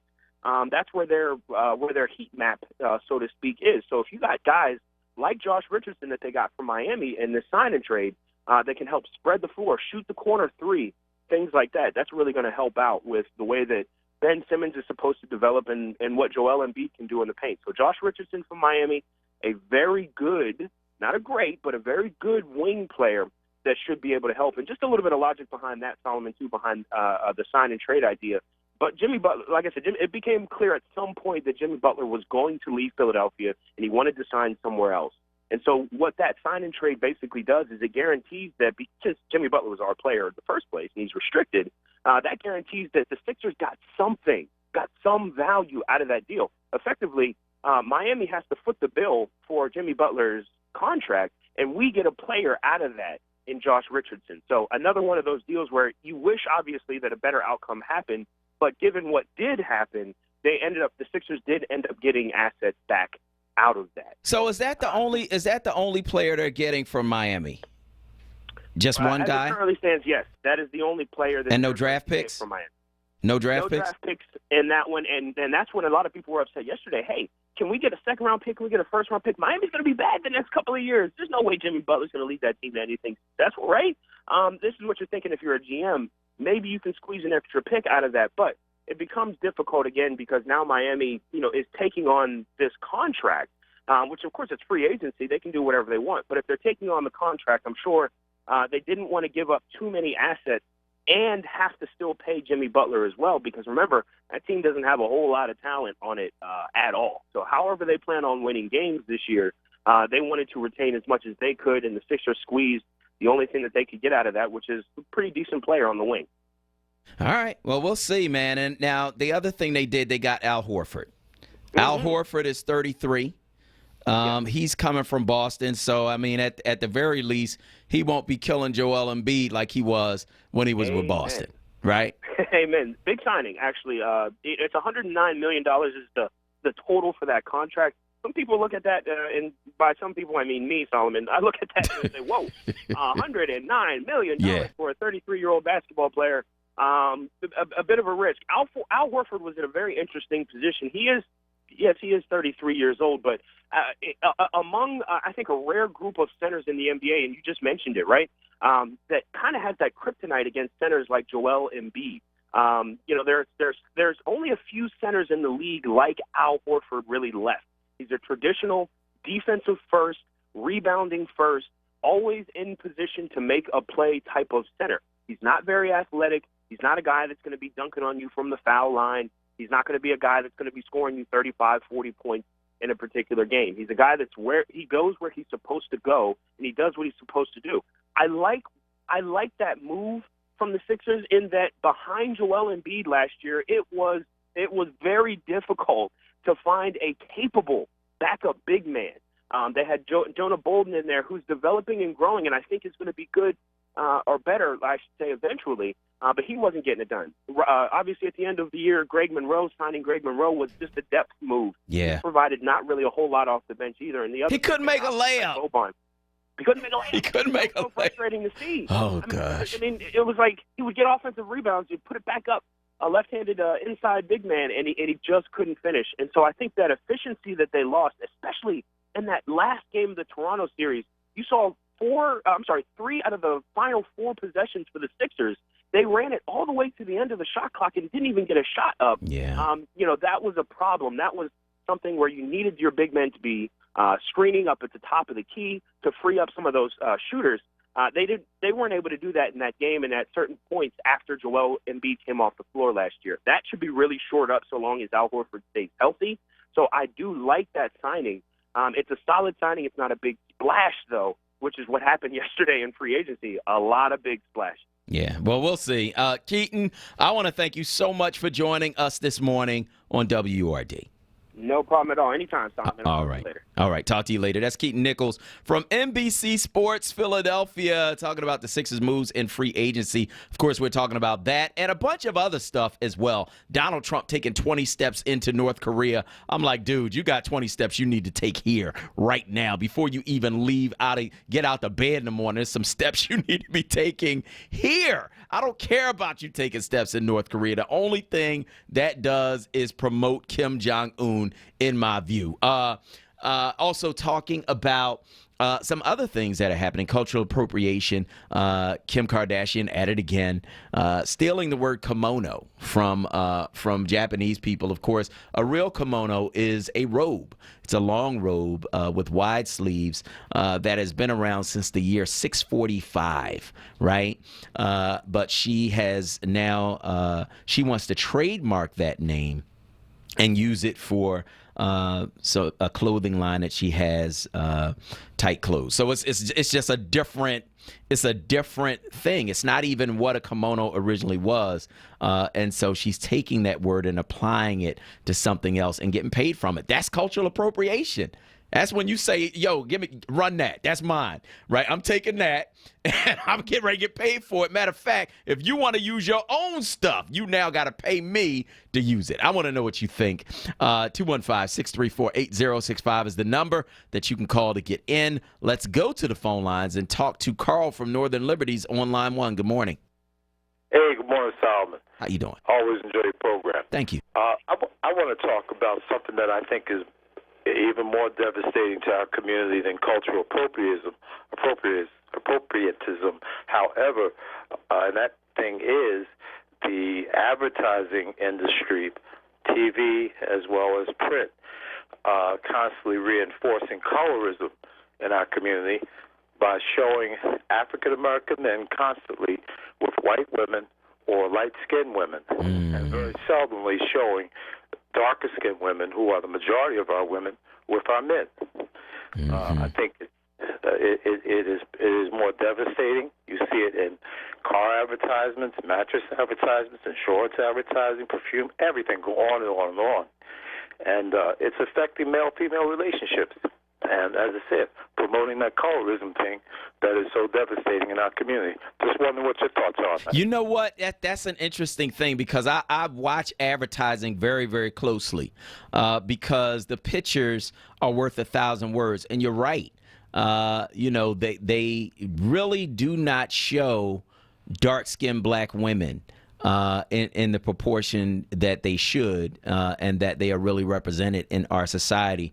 They tend to show light-skinned black women, or black men with white women, or couples who have kids who are very light. When the couples are brown, it's like, where'd that kid come from? And I'm looking at it, and it really, you're right. I mean, that is, it's almost like a freezing out of the darker skin or brown skin black woman, as if a black woman cannot be beautiful unless she is light skinned or unless she is white. And you see that over and over and over again in advertising. Or they'll show a woman who is so racially ambiguous that you can't tell whether she is black or white. And so I agree with you on that point, and that is a message. And imagine what that does to the psyche of a young black woman who is brown skinned or who is dark skinned. So I agree with you, man. I think that's a real thing. As a matter of fact, Lupita Nyong'o talked about that when she accepted her Academy Award a couple of years ago, man. Talked about how she did not believe that she was beautiful because of her dark skin. Well, I can tell you what I'm going to do about it. I'm going to send emails to all the major advertising agencies that I can find out are putting on these ads on the print media and the electronic media. And I hope that others will do the same thing. I'm also going to take it to some of our civil rights organizations in this city, NAACP, National Action Group, and others, because this is indeed, I believe, very, very destructive of our male-female relationships. All right, man, I want to thank you for your call. We're going to go to break, and on the other side, we're going to get your calls at 215-634-8065. Eric from Chester, you're next. I'm Solomon Jones. We'll be right back. Listen to Word Radio on the go with the Word Radio app. Search for WURD in your favorite app store today and take us with you wherever you go. Stay connected to Word Radio, independent black media. Open calendar. What's my schedule looking like? Next Thursday, you will be caught in an emergency flash flood between Park and First Street. What? No, that doesn't work. I'm busy then. Decline. Decline. Floods don't exactly work around your schedule. Disasters don't plan ahead, but you can. It starts with talking to your loved ones about making an emergency plan. So don't wait, communicate. Visit readypa.org. Brought to you by readypa.org, FEMA, and the Ad Council. Be heard. Be heard. Want another way to join the conversation? Follow us on social media using the hashtag onWURD. Be heard. Stay connected to Word Radio. Independent black media. Back by popular demand. It's Wake Up with Word, hosted by Solomon Jones. Right now on Word Radio. 96.1 FM. And 900 AM WURD.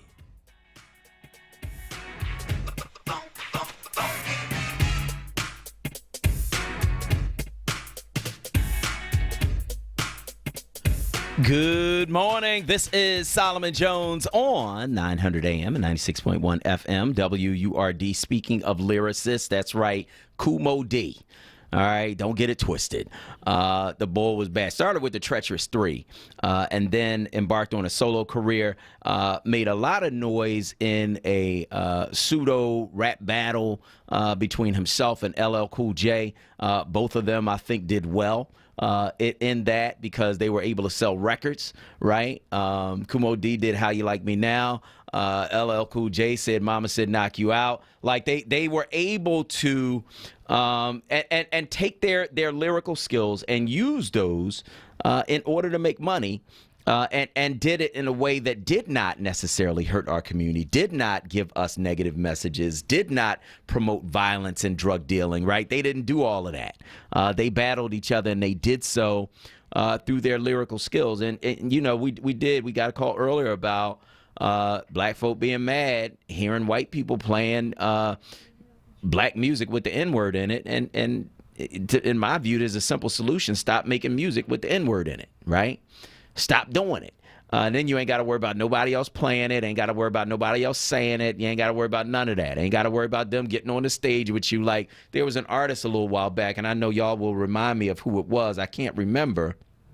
But it was, I believe, a rapper. He called a white girl up on stage to, you know, sing the song with him or whatever. And the song had the N-word in it. So she just did the lyrics, and everybody mad at her. What you mad at her for? What you call her up on the stage for to do the lyrics to that song when you knew what the lyrics were, right? And you mad at her for saying it? You the one put it out there. That's your words. Like, when I've written 10 books. I've written countless newspaper articles, right? I've written magazine articles, right? I write commentaries every week. If I'm ashamed of what I have written, if I don't want you to repeat what I have written, then guess what? I shouldn't be writing it. I mean, for real, I shouldn't be writing it. You know, I make my living as a writer and as a speaker, right? That's how I make my living. If I'm writing or saying something that I am ashamed of, then guess what? I don't need to be writing it. If I don't want you saying it, if I don't want you repeating it, if I don't want you spouting it, then why am I writing it in the first place? You know what I'm saying? Like, I look at this stuff, man, and I know we get mad at other folk. What you mad at them for? You gave them permission to say it when you wrote it and started saying it yourself and put it in a song. What do people do with songs? They sing them. That's what they do. And so if you put that in your song, what you mad at this white girl for saying the lyrics that you put down in your song? I mean, I understand us not wanting other folk to say the N-word and all of that. But, we have some responsibility in that. We really do. So I want to know what you think about it. Maybe I'm out in left field. Maybe I'm wrong. I don't know. Convince me. 215-634-8065. Eric from Chester is on line 4. Go ahead, Eric. Yeah, good morning. Good morning. Hello, can you hear me? I sure can. Good morning. All right. Am I allowed to be diverse? Go ahead. Add a little bit of diversity. Sure. All right. And I hope you don't cut me off, and I hope y'all don't mute me. One, President Trump going into North Korea, I love it. I know that the Democrats, they complain about everything he does. If he could have provided the cure to cancer, and they would figure out, oh, but he didn't do this, and he didn't do that, and he must have got it. Well, you said the Democrats, so does that mean that you're a Republican? No, it means that I go with common sense. If somebody's talking, I don't align myself with just a party. I go with what makes sense. Trump going to over you. there to yeah. Okay, that's fine. Go ahead. Trump going over to North Korea and doing what he's doing, the lowest black unemployment, all of the things that they've been saying are all lies. It's all Please identify for me the lies that people have been saying about Donald Trump. They've been spreading the lie that he's a racist. Okay. They've been spreading the lie that he hasn't been doing the things that he's been doing with the economy. So people are saying that he hasn't done anything with the economy. I haven't heard anybody say that. Well, I've heard plenty of people say that it's Obama Obama's economy that he's inherited. And you don't believe wait a minute. You don't believe that Obama actually improved the economy while he was in office? He did not? No, I don't. Obama did not improve the economy while he was in office? No, he was pushing it into the toilet. He was pushing the economy into the toilet. Yeah. Okay. Let's do a little history lesson. Now I did listen to you, right? Obama. Wait a minute. I did listen to you, bruh, and you know, God bless you, man. I appreciate you, right? I know you right. You gotta run now. No, I ain't gotta run. No, I ain't gotta run, but you're not gonna talk over me either. Now we can mute you or we can have a conversation. And so this is what we're gonna do, right? We gonna just review a little bit of history, right? When Obama came in office, Kuwaisa, I need you to correct me if I'm wrong. When Obama came into office, were we not right on the cusp of economic ruin? Right? We were, right? Where the world economy, not just America, but the world economy, based on the mortgage crisis that happened here in America, the world economy was going in the toilet. Whole countries, Spain and Greece, were in economic turmoil because of what happened with the economy here in America. Eric, can you agree with that? Is that what happened? When Obama left, he tripled the debt. No, I'm asking you a question, bruh. I'm asking you a question. When Obama came in, was the economy in turmoil? Yes, it was. Okay. Now, so that's fact number one. Fact number two is this, that when Obama came into office, he had to, let me put it this way. He used some federal money in order to save some industries that were getting ready to go completely under based on the crisis that we were in. Is that correct? To bail out the banks? Is that what you? No, I'm talking about General Motors. I'm talking about General Motors.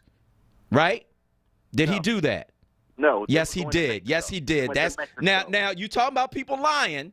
It went to Mexico. That's not true. He bailed out General Motors, and not only did he bail out General Motors, when General Motors paid us back, the United States actually made money from what Obama did in bailing out General Motors and General Motors paying us back. Is that right?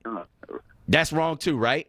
Yes. I need you to just look up your history, bro. And I need you to look up this. When Obama came into office, there was a high unemployment rate. The unemployment rate began to go down, and almost every month that Obama was in office, we added more jobs to the American economy. Is that right?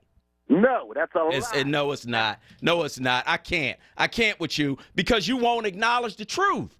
That is the truth. That's what happened while Obama was in office. Now, I give Trump credit. He did a tax cut for the rich, and the stock market went way up. Good for him, right? But, you know, I might see an extra $20. I might see an extra $30. But the top 1% are seeing extra millions. And some of us, man, are too brainwashed to understand that even if the economy is up, that's not about you. That's about the stock market going up, and that's about rich people making millions more dollars because the tax cuts that he put in place were for corporations. That's what I need you to understand. You know, argue that with somebody that don't know the facts. You know, I know the facts, man. I cover this every single day. That's what I do. That's my job, right? And so for you to come and say, oh, the Democrats are lying. Okay, they lying about what?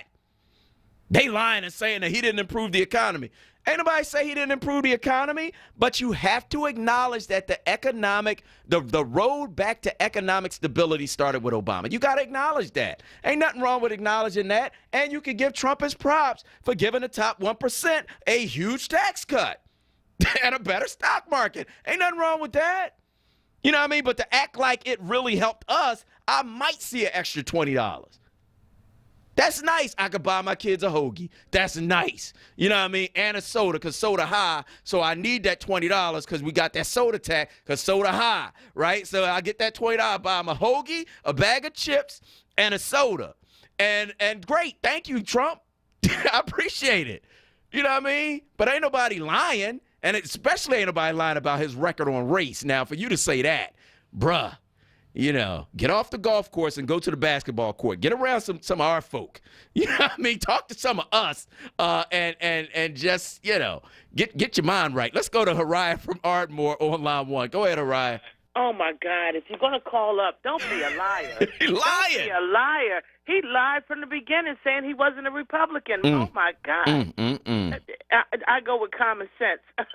Or what makes sense. What did he say? Oh. Yeah. What makes sense to him. And that's fine. If that makes sense to you, that's fine. But, you know, just let's just review some facts. That's all. Solomon, I do believe that, it is really embarrassing and insulting when you're driving down the street, you got your windows down, and a white person pulls up beside you blasting music, and the N-word is just flying all over the place, you know? Mm-hmm. That I really get problems with that. It gets me very upset. But I do believe we're getting ready to have a renaissance in the hip hop movement, especially with the conscientiousness of folks like Jay-Z, Meek Mills, and the Will Smith, and the others that are coming out doing conscientious things, and this whole Nipsey Hussle thing, it hasn't even began to take off yet. You know, as they said, the marathon continues. Mm-hmm. I really believe it's going to bring a level of consciousness. But I think I know you're 100% right on the point. We have to be responsible. Our young people have to be responsible. But I'm hoping that this movement that's coming through, this renaissance that's coming through, is going to start making them responsible. That's all I got to say. Yeah. And I want to thank you so much for your call this morning on WURD Radio. The one thing that I know, man, and really appreciate about black youth is their brilliance and their creativity and their ability to just take anything and make it their own. That's what we've always done. And with each generation, we've gotten better at that. And I just want to be down. I just want to help them. You know what I mean? Whatever it is that you're trying to do that's going to uplift our people, I'm with you, right? Whatever it is, right? And if I can provide some guidance, fine. If I can provide some introductions, fine. If I can provide some resources, that's fine. Because I believe that our young people can do anything and can do it better than other folk if they set their mind to it. But we have to make sure that we can help them set their mind to it and not set their mind to nonsense. And so, you know, we've all been there. We've all been young. I know my mind was set on nonsense when I was a kid. It was set on foolishness. You know what I mean? It really was. But, you know, we grow and we change, and hopefully we have some people who will help us along the way. And so for those of us who are older, we need to be those people.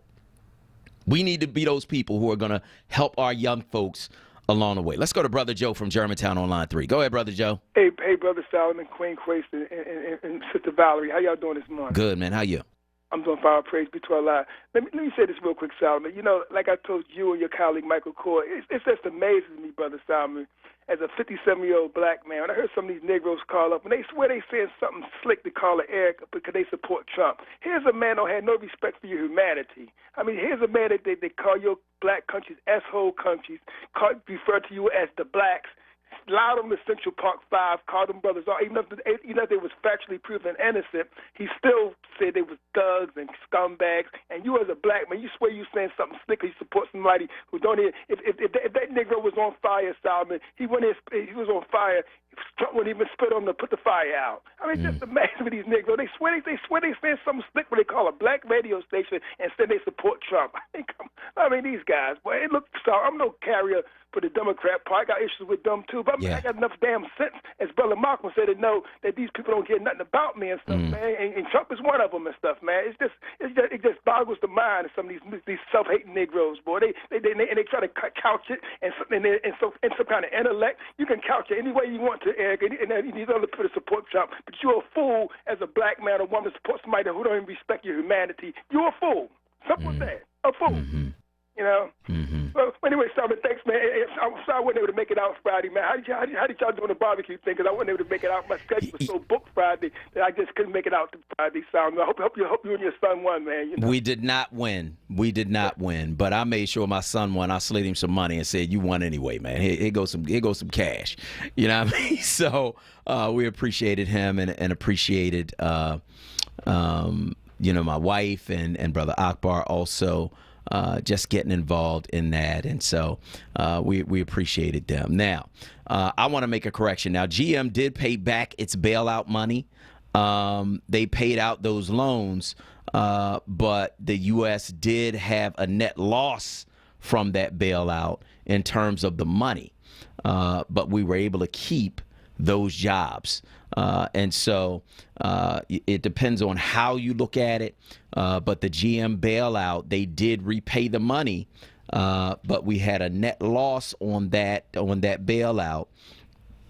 But we were able to keep those jobs. So I just want to make sure that all the information that we give out is correct, right? And so I'm giving out that correction right now. I want to hear from you. 215-634-8065 is the number. We are going to go to break. And, just talking about that whole music thing, we need to continue that conversation as well. But my wife sent me a text message. She says this. The music is embarrassing and offensive no matter who plays it. Please name one other ethnic group in America who participates in the denigration of their group through the art form of music. Sad reflection in the artists, their state of self-esteem, and the perspective they have of our community. This hour is brought to you by Power. Philadelphians organize to witness, empower, and rebuild. For more information, visit powerinterfaith.org. I'm Solomon Jones. We'll be right back. Brothers and sisters! Don't miss The Source. Weekdays, 10 a.m. to 1 p.m. on WURD Radio. WURDradio.com and the WURD Radio app. When you went car shopping, you meant business. You aced vehicle history searches and test drives. You out-salesmaned the salesman. Now you've got your wheels. If you manage that, you can get your retirement plan on track. Visiting aceyourretirement.org can help. With 401k tips and smart saving strategies, you'll have the info you need to get more for your future. Go to aceyourretirement.org, because when it comes to speeding past financial challenges, you're an ace. Brought to you by AARP and the Ad Council. Was that a contraction? Will I have a private room? Should I deliver with a doctor or a midwife? Can I try for a VBAC? How much weight should I be gaining? Is there a doctor on site? Is it time to push? How am I supposed to fit all of these appointments in? Can I still exercise? From prenatal care through delivery to postpartum support, including our Level 3 NICU for babies needing extra care. When you have questions, Einstein Maternity Care has answers. Make your appointment at 1-800-EINSTEIN. Drive in with Solomon Jones. Drive home with Charles Ellison. This is WURD Radio, 96.1 FM and 900 AM WURD. Philadelphia, independent black media. WURD Radio News Update with Vincent Thompson. Good morning. Here's the latest from the WURD Radio Newsroom. 96.1 FM and 900 AM on this first day of July. Philadelphia police said a 9-year-old girl was in critical condition after an illegal explosive device exploded in her hands inside her Kensington home. It happened yesterday morning just after 10:30 a.m. on the 1800 block of East Wishart Street. Neighbors said they heard an explosion and saw smoke and heard screams coming from the child's home. One neighbor covered the child's hands and rushed her to the hospital with her distraught mother. Philadelphia Police Special Victims Unit is investigating. There is no word yet as to if any other devices were found. Police believe the girl found an explosive, possibly an M80 firecracker. These devices are considered inherently dangerous as any bit of friction, heat, or a slight bump can cause the device to detonate. M80s, M100s, and M250 firecrackers are all considered illegal. New Jersey Governor Phil Murphy signed into law yesterday the state's new $38.7 billion operating budget, boosting spending by more than 3%. The budget goes into effect today. He also took lawmakers to task for failing to increase taxes on the wealthy and used his veto powers to slash $48.5 million in spending. Senate President Steve Sweeney said the legislature will not override Murphy's line on vetoes of spending. The new budget does not raise taxes and includes billions of dollars for public pension, education, and New Jersey transit, among other programs. The budget includes a $3.8 billion public pension payment. It has $50 million more for New Jersey Transit over what Murphy first proposed in March. Pre-K through 12th grade education spending goes up by $458 million over the previous year. Murphy also said the budget would include $401 million for its rainy day fund, which has not had a cash infusion in 11 years. Checking sports, the Phillies defeated the Miami Marlins yesterday. The Marlins won 2 of 3 games over the Phillies this weekend. The Phils are off today and will start a 3-game series against the Atlanta Braves on Tuesday. All-Star catcher JT Realmuto will be the Phillies' lone representative at this year's All-Star game on July 9th. Realmuto appeared in the All-Star game for the first time last year as a member of the Marlins. 6-time All-Star Bryce Harper's streak ended at 4 straight selections in his first season with the Phillies this year. The Flyers placed defenseman David Shlomeko on unconditional waivers yesterday for the purpose of terminating his contract. And the Wimbledon tennis tournament starts today in England. Venus Williams plays her first-round match this afternoon. Her sister Serena starts play on Tuesday. Vincent Thompson, Word Radio News.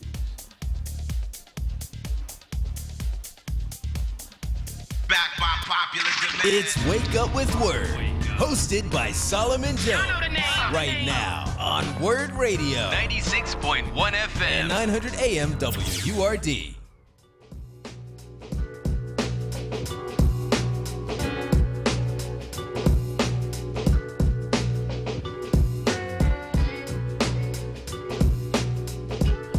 Good morning. This is Solomon Jones on 900 AM and 96.1 FM WURD. And we are back. And we're going to be talking with our next guest, and he is Tim Golden.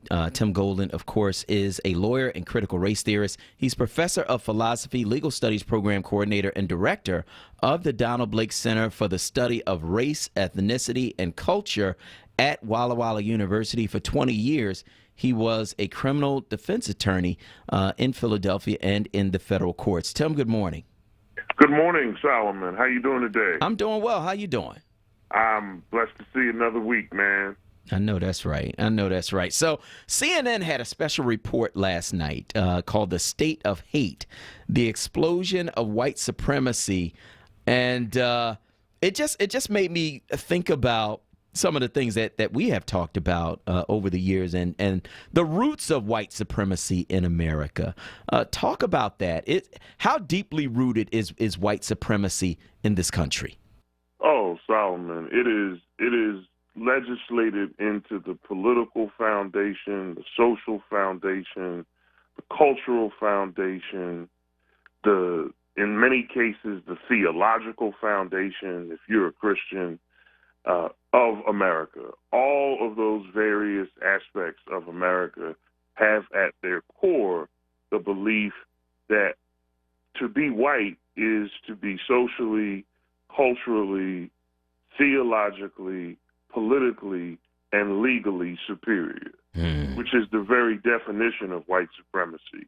I watched the documentary last night, the show on CNN, and as I was watching and listening to Fareed Zakaria, what struck me is the distinction, really, between white supremacist groups, which is really what was the thrust of the program, and white supremacy as a phenomenon.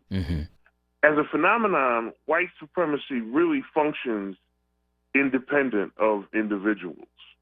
So you could be a white person and you might not have any racial animus at all toward people of color or black people.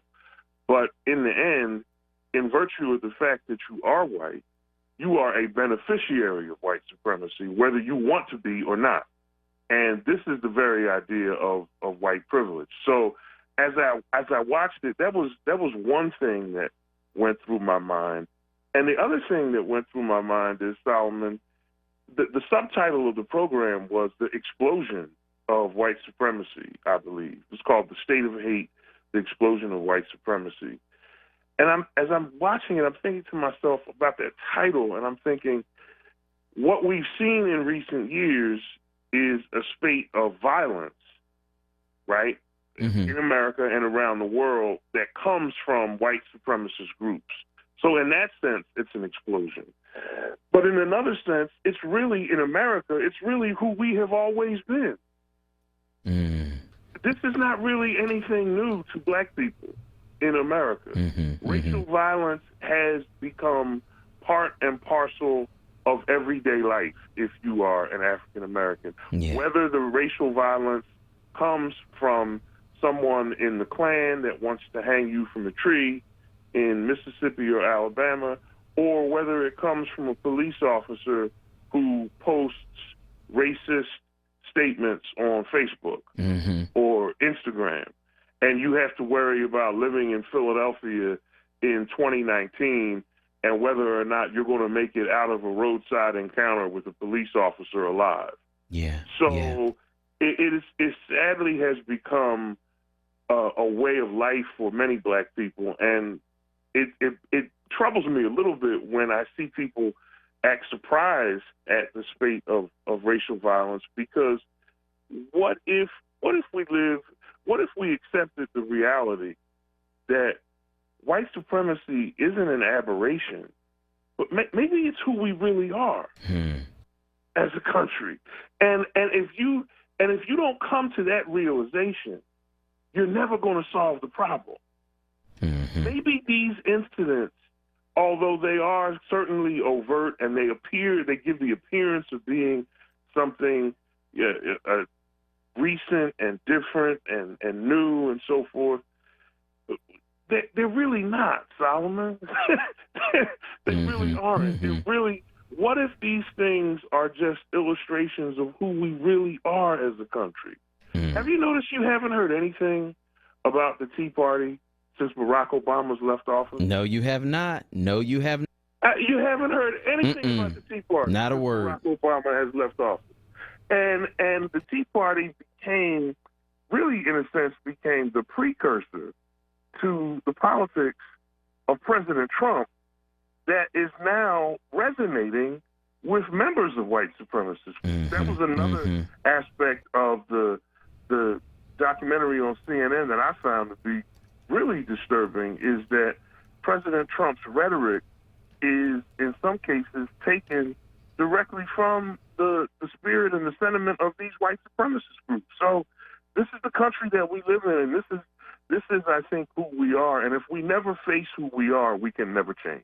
You know what I think really interests me about the white supremacist ideology is that you have some people who are not white who will embrace their talking points and will become ambassadors for white supremacy within the black community. I'm talking about black folk, Latino folk, Asian folk, people who will embrace that ideology and then become almost spokespeople for it.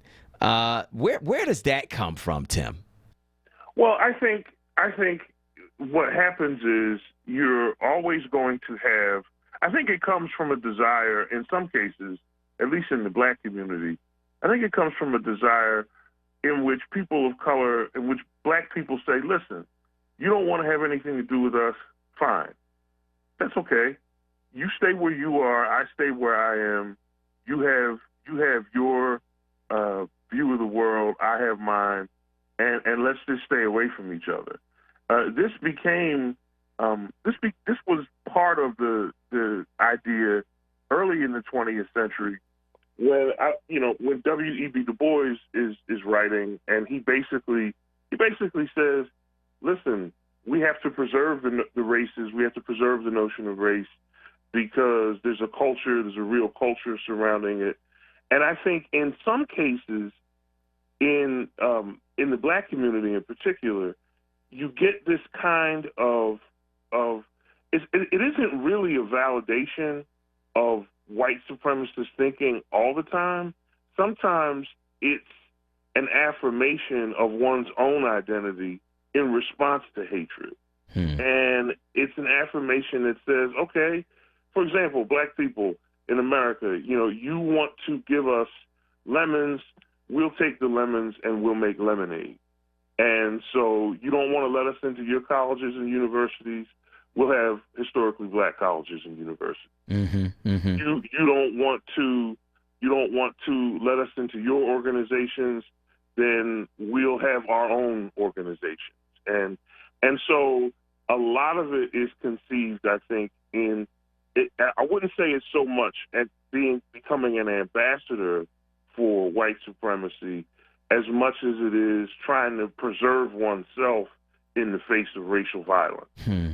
We're talking with Dr. Tim Golden about the CNN special that ran last night. It's called State of Hate and the Explosion of White Supremacy. And let's listen to a clip from that. This is somebody named Jared Taylor. He is a white supremacist, and he's speaking about his mindset and his views on white supremacy. Let's take a listen. There are still plenty of white people. They deserve a future, not to be simply melted away in this multiracial mishmash that they did not choose. Jared Taylor is a white nationalist, quite literally. He does not advocate violence, but he does want to create a whites-only version of America. I'm not at all talking about the entire United States becoming white. I'm talking about simply a portion of it becoming white. So the whites would secede? Perhaps. I can assure you that more and more white people agree with me all the time. They do not want to become a minority. Repeatedly, he voices the biggest fear of the white supremacy movement. All right, so he's talking about creating just a whites-only America. That's what he wants. Well, Solomon, he really has already had that opportunity. If you study the notion of westward expansion in American history, as the United States began to open up west of the Mississippi, and the racial violence against indigenous people, and the push of the whole idea of the manifest destiny and the push westward, the Oregon Territory, Solomon, was founded explicitly for white people. If you were black and you were found in the Oregon Territory, you were subject to be flogged or to be imprisoned and to be sent away. So, this idea that we should have a space for white America in the 20th century is nonsense. White people can be comfortable almost anywhere they go in this country.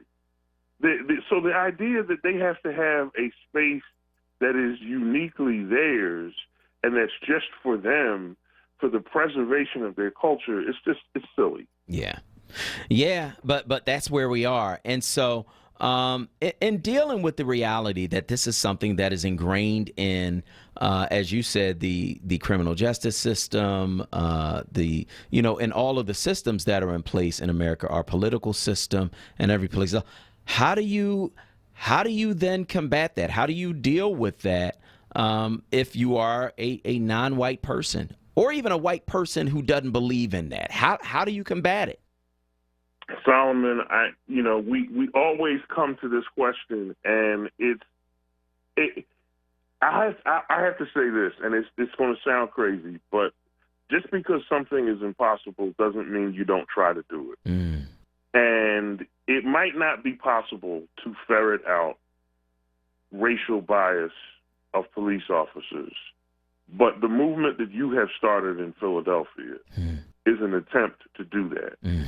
And the way, the mantra of every American of goodwill, black, red, brown, yellow, and white, has to be resist, resist, resist. Victory against racism and white supremacy in America will not be found in a day when we can wake up and say all of that is behind us. I don't think that will ever happen.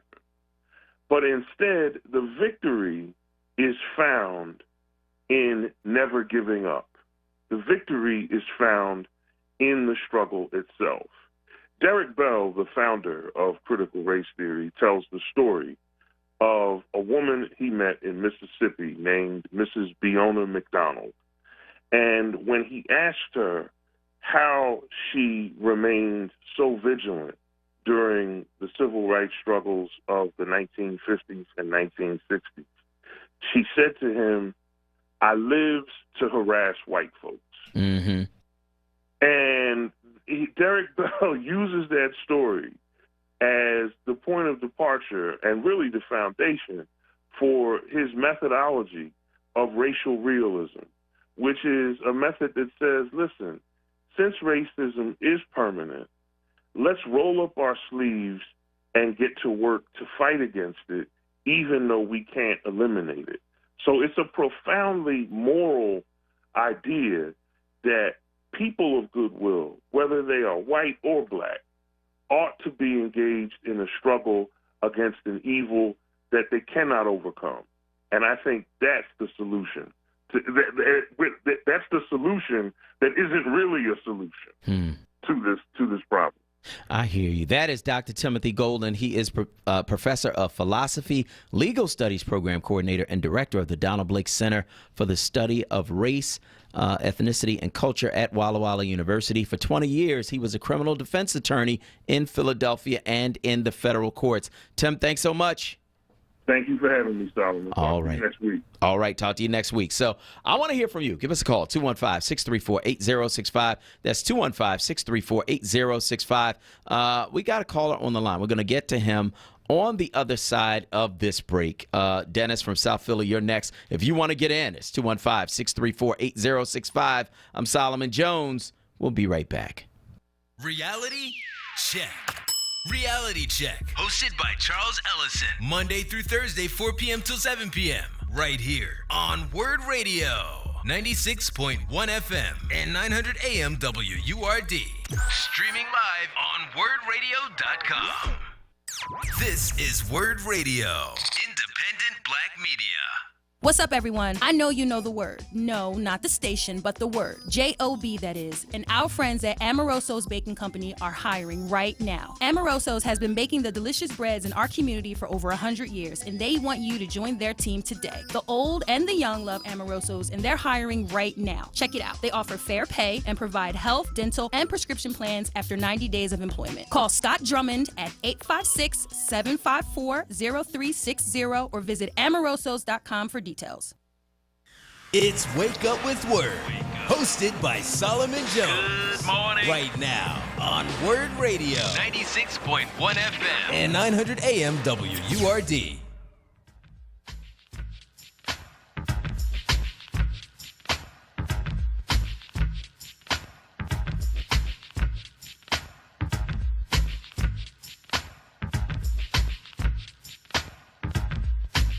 Good morning. This is Solomon Jones on 900 AM and 96.1 FM WURD. And we're taking your calls at 215-634-8065. That's 215-634-8065. That is the number you can call to get in on the conversation right here at WURD Radio, and let us know where you are on any of these things we are talking about on this morning's show. So we're talking about a number of things, including Donald Trump taking 20 steps into North Korea in an effort to restart the nuclear talks with North Korea. Apparently, they are going to restart those talks. Hopefully, North Korea doesn't do what it did last time and be like, yeah, we agree, and then shoot off some missiles, because that's what they did last time. And so we'll see what happens this time. But it's my view that Trump needs to be taking some steps right here in America. What steps do you think the president needs to take? So that's one thing we're talking about. We're also talking about cultural appropriation, taking things from other people's culture, trying to trademark it and say that it's yours, and then getting paid off of something that you did not invent. Kim Kardashian is doing that now with kimono. Kimono, of course, is a robe that has been around for 2,000 years. It is of Japanese origin. She's trying to use it to trademark a line of tight clothes that she's putting out. And so it's just... It's a different thing, but there are many things that we have seen in our own culture that's been appropriated by other folks. Also talking a little politics. Brother called a little bit earlier, said everybody's lying about Trump. He's not a racist. He's the greatest thing since sliced bread. Obama deserves no credit for the economy. He made things worse for all of us. And, I just wonder about folk like that. But I think that there are some people who agree with that mindset. And one of them is on Facebook. And so what is the comment that we got on Facebook, Valerie? We have Dwayne Kennedy. He says, who were all the rappers in the 90s rapping about? Who was a name they all used to drop throughout hip-hop? Who did rappers admire and love to be around, especially Jay-Z? And who made guest appearances on their albums? Donald Trump. And now all of a sudden he's racist. He calls BS. And if Trump is racist, please name a white politician that isn't. I think that's an interesting point. And, I don't know that I can speak to anybody's heart, right? So I don't know based on your inner thoughts whether you're racist or not. But I can look at receipts. I can look at track record. And, I think Jay-Z and them in the 90s were young. I think they saw, Trump's image as somebody with all of this money. And I think that they emulated, they wanted to emulate that. They wanted to have that money. But I think that because they were so young, they weren't looking deeper and did not understand that Donald Trump, even at that point, had already been sued twice by the Justice Department for discriminating against blacks and other people of color in his real estate business. He had been sued twice by the Justice Department, him and his father. And they settled those cases because they knew they were wrong, right? And so they maybe did not understand that Donald Trump was the guy who was going to say that the Central Park Five were guilty and that they should get the death penalty for raping a white woman, which in fact they did not do. And even when DNA proved that they did not do it and proved who did actually do it, he still said that they were guilty and should get the death penalty, right? And so I think that, you had young people who were rappers at that time who looked at the money and didn't look beyond that. But I think that Donald Trump has shown through the very start of his campaign when he targeted brown people and said Mexicans are not sending us our best. They're sending criminals. They're sending rapists. And some of them, I assume, are good people. He showed us when he said that a Mexican judge, a judge of Mexican descent, rather, who is an American, could not properly try a case against Donald Trump because he was a Mexican. Right. And here's the thing that people like that who say these kind of things. Here's the thing that really takes me out about y'all. Right. The thing that really takes me out is that even Paul Ryan, who was the Speaker of the House, when Donald Trump said this judge of Mexican descent could not try this case properly because he was a Mexican, even Paul Ryan said, yo, that's racist. What's wrong with you? Why can he see it and you can't? That's my question. My question becomes really not what's wrong with Donald Trump. Donald Trump's doing what he does, calling African countries crap holes. And I'm saying it nicely because this is the radio. Saying that all Haitians have AIDS, right? Saying that why can't we get more immigrants from Norway? Having Mein Kampf by Adolf Hitler on his nightstand. What more do you need? What more do you need? And how come Paul Ryan, with the whitest white man, can see that, you know what, that's racist, but you can't? So I'm not asking what's wrong with Donald Trump. I'm asking what's wrong with you. That's the question I'm really asking, man. Maybe y'all can help me. 215-634-8065. That's the number. Let's go to Dennis from South Philly on line one. Go ahead, Dennis. Hey, good morning. How you doing, Sal? I'm good, brother. How you doing? Good. Just speaking to the topic of what the last guest you had. Yeah. That's pretty interesting. I like to think on those lines. You remember Dr. Francis Cress Welsing? Yes. Yeah. So that's kind of like where that conversation goes into, and I look at it like more so. I think a call you had a while back. If you could help me out, like white and black people. To me, there's no such thing as a white person or a black person. They're colors in the color spectrum. You understand what I'm saying?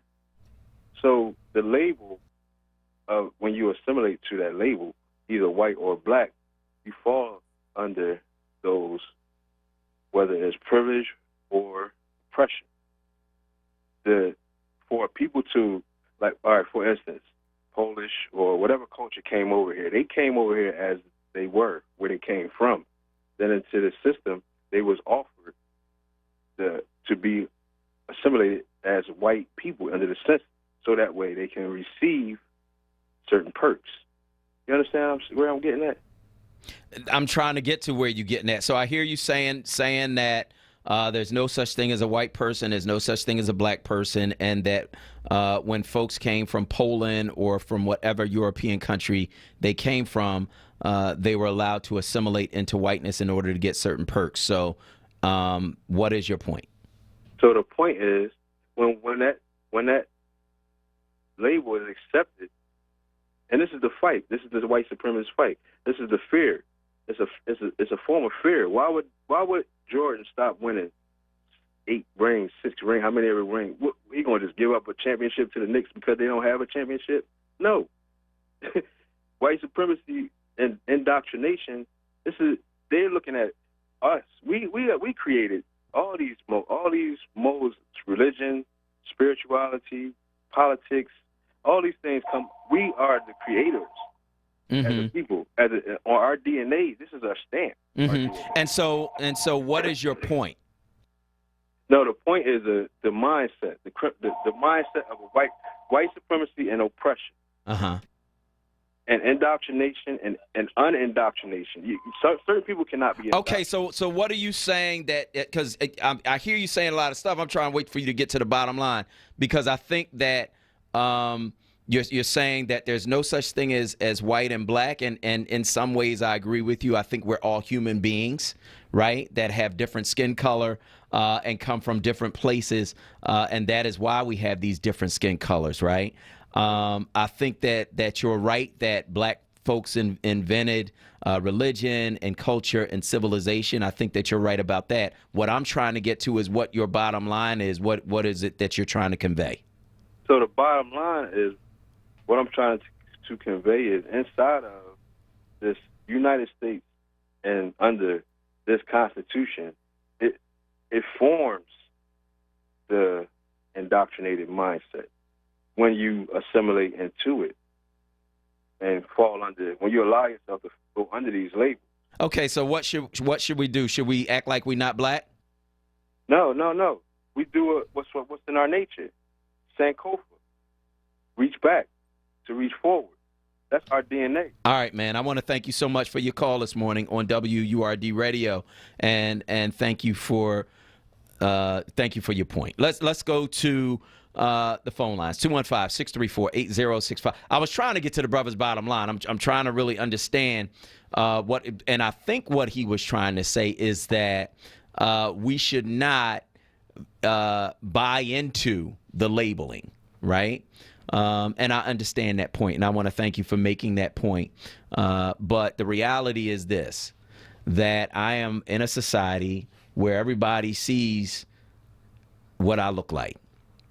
It's hard not to see that I'm black. You gotta, if you come up to me and say, I don't see color, I'm going to laugh in your face like, dude, I'm dark black. Like, don't try to tell me you can't see that. Stop lying to yourself and to me, right? Stop. Don't play me like that, right? You see that I'm black. I know that I'm black. I'm proud to be black. There's nothing wrong with it. But I agree. We're all human beings. It would be great if we could see each other like that. But we don't. And so how do I survive and even thrive in a society where my blackness can, if I allow it, determine how I am treated, right? How do I survive in a society like that? How do I thrive in a society like that? That's the question for me. I'm going to go back to the phone lines, and we are going to talk with Tony from Delaware on line 3. Go ahead. Yeah, I'm going to tell you how you survive and thrive through that situation. And it's quite simple. And it's just a matter of not caring their mind or whatever you want to put in their mind that you think they're thinking. Not you in general, but anybody. That's the problem in our community is we feel like we got to live up to some white standard or whatever like that, or what are they thinking about me? Who cares what they think about? If we would produce a situation where we can employ and, support our own, it wouldn't be a situation. Well, we have situations. We have situations where we can employ and support our own. As a matter of fact, I'll let you say something. Now I'm going to say something. We're going to have a conversation. That's how we're going to do it, right? So I just was in a store owned by a young black brother. Brother's in his 20s, right? And I patronize his restaurant because he is in my community. He is running a business, and he employs other black people. So we already have those situations in our community where we can employ and support each other. Okay. Now, evidently, it is not on a grand enough scale to where we're employing the masses where we don't have to worry about, is such and such going to give me a job? Is such and such going to promote me? So, I mean, that's fine. That's all well and good. It looks like, the young brother is on the right track. But there is a major hole in the game because people older than this young brother have not done that to a point where we don't have to look at, going outside the race for jobs and promotion. And if anyone wants to deny that, then they just want to be willfully. Well, no, I just think that I think though, if you make that generalization and say that black people don't own anything, where they employ other people. This station is owned by black people. Like Radio 1 is owned by black people. TV, there's whole TV networks. BET is owned by black people. There are so many different things and big companies that are owned by black people. I just think that that you have to also count those and not act as if they don't exist. WRD is owned by black. You talking right now on a station that's owned by black people. Okay, now what you keep saying is I said that no blacks own anything, and that's not what I said at all. So it's like that's the problem. People just say things they want to say without hearing. It's like comprehension, like read and comprehend what's being read, listen and comprehend what's being said. Yeah, I heard you say that black people are not. We don't own stuff on what, a large enough scale to employ other black people, and I'm giving you examples of us owning stuff on a large. Now this is a smaller company. There are some bigger companies that are owned by black people that were started by black people that employ black people.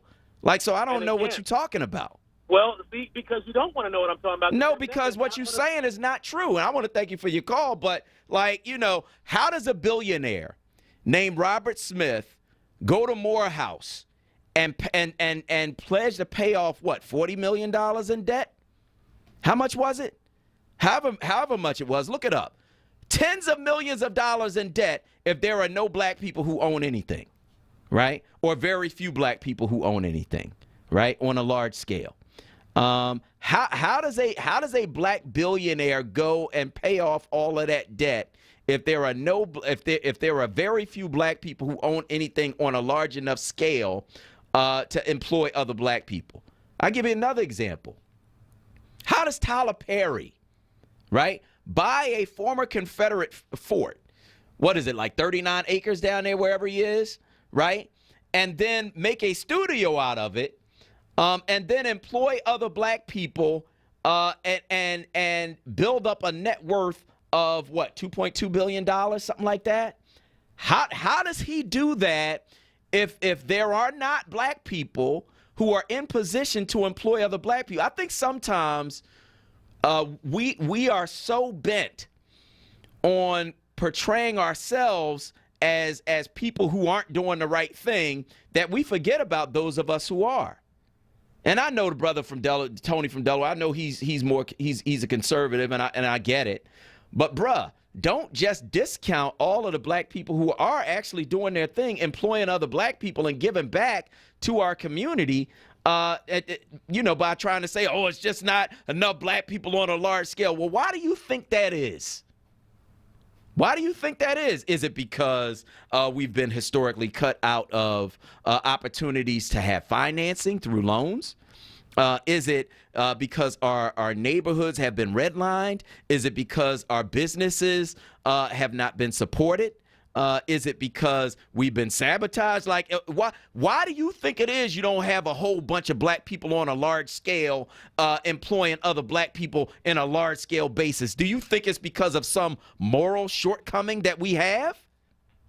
Are you kidding me? Like, seriously, like, think about, what you said. I know you didn't say everybody, but you said it's not, it's just not a lot of black. Why do you think that is? Please. 215-634-8065. Let's go to line 6. Leroy from Germantown's on line 6. Go ahead. Good morning, Leroy. Hey, how you doing, my brother? I'm good. How you doing? I'm doing balls good. Good. Does Tony think could it be that we didn't make any money for 400 years? How about that? How about that? Give me a few million people and let them work for me for 400 years and see if they ever gonna be equal to me. Cut it out. Anyhow, I refuse to live like people without hope. So I want to encourage you. I'm always spiritual. Encourage you to don't get weary in well doing. For in due season we shall reap. I believe that wholeheartedly. I believe that every tongue will confess, and every knee, even those crooked knees that crawled into Korea, will confess. And the folks who follow that, are following the prince of darkness. I mean, he is the straight up Bamberg. What's the name? Bamberg said he lives in New York and he knows con when he sees it. And this is a con artist. I done been swindled before myself. I mean, right before my eyes, dude ran a note game in my shop that I've had for 40 years. Black business. So I done been hoodwinked, and we are being hoodwinked. But I refuse to live like a person without hope. And I love Derek Bell. I love Derek Bell. Faces from the Bottom of the Well is a great book. Everybody will read it. But I will not give up the fight. I will continue to struggle. I will continue to fight until I die. And then I'll praise him who gives me strength forever. So I know that's right. Fret not yourself over evildoers, for in due season it will be cut down like the grass. Yeah, I hear you. Pile and burn up.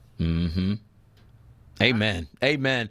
Thank you, Leroy. I appreciate your call and your encouragement as always. We are going to go to break, and on the other side, we're going to run through a couple of your calls, and then we're going to talk to our next guest, Michael Kort. I'm Solomon Jones. We'll be right back.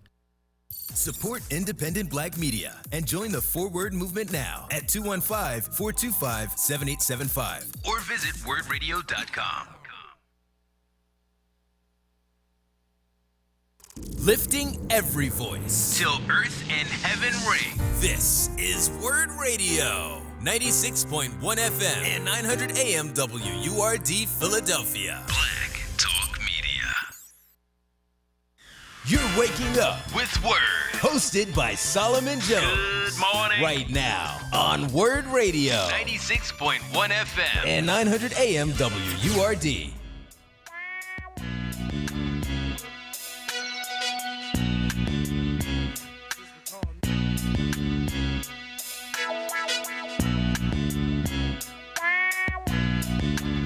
Good morning. This is Solomon Jones on 900 AM and 96.1 FM WURD.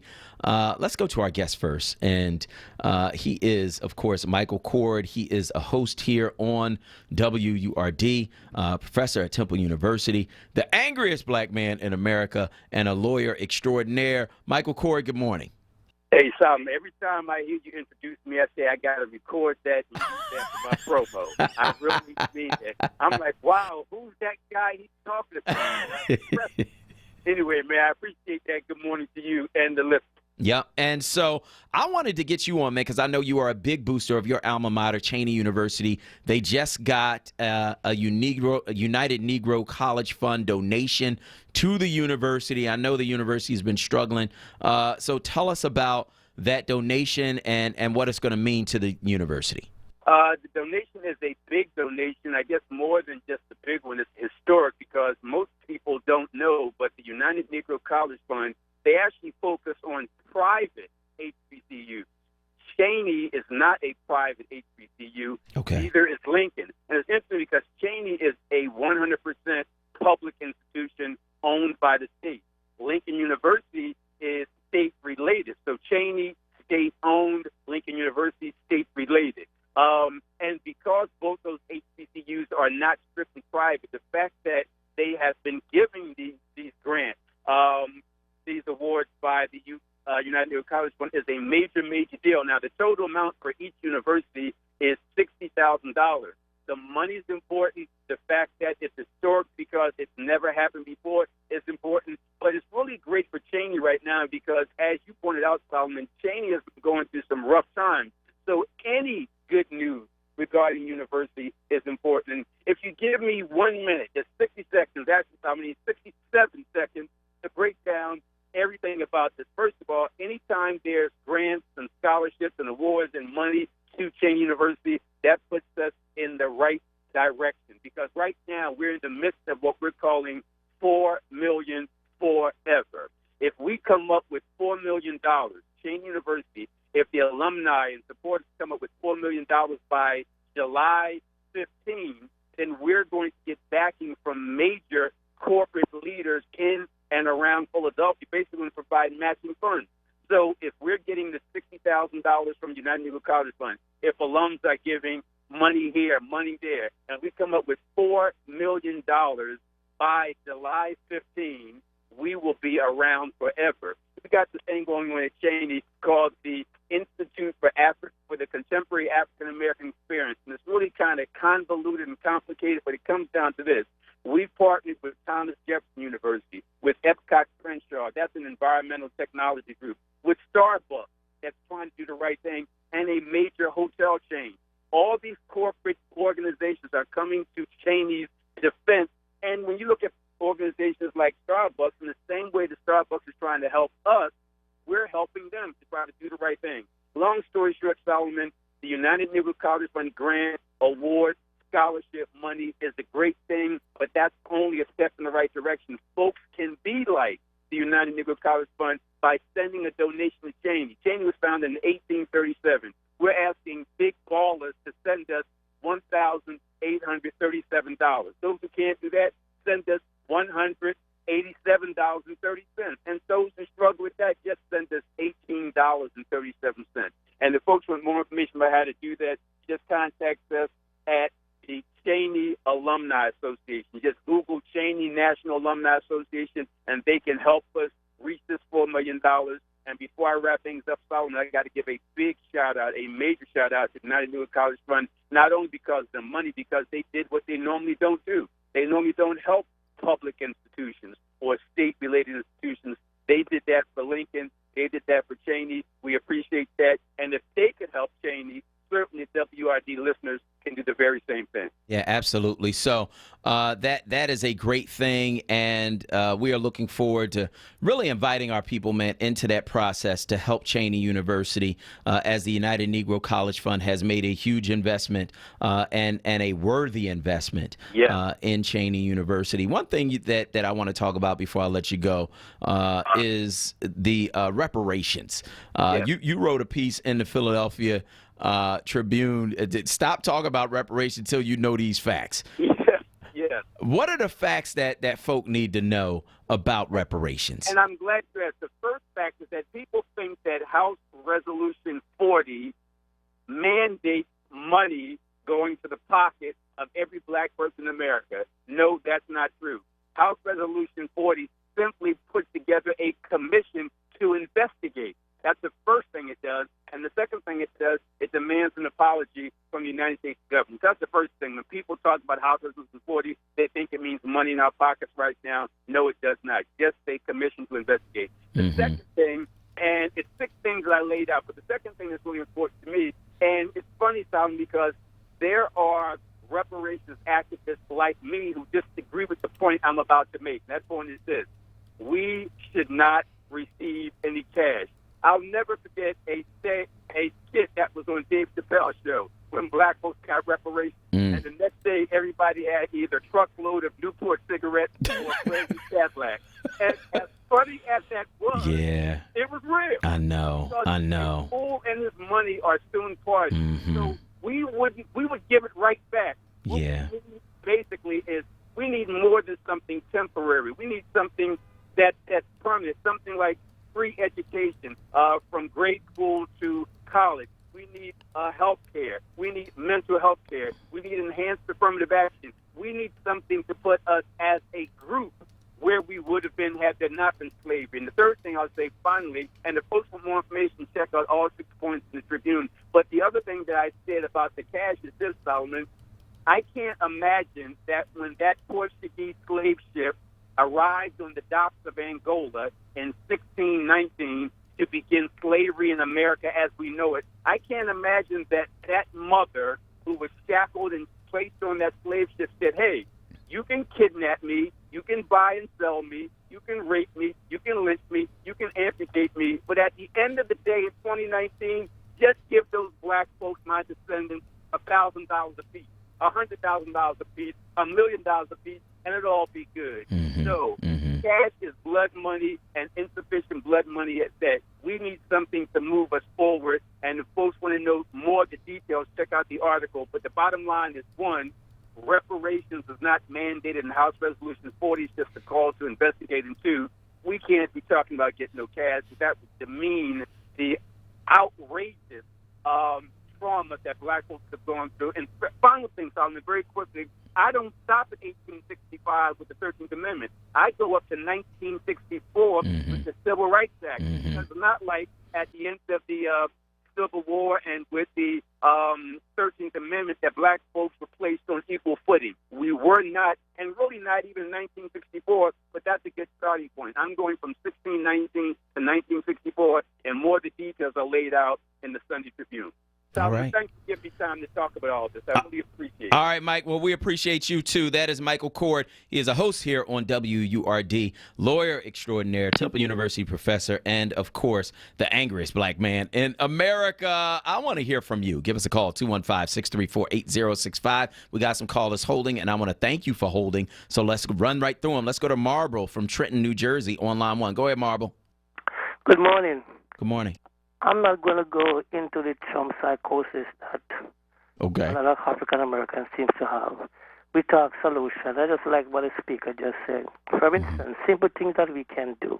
In Philadelphia, which has a population of over 1 million African Americans. Is that correct? Okay.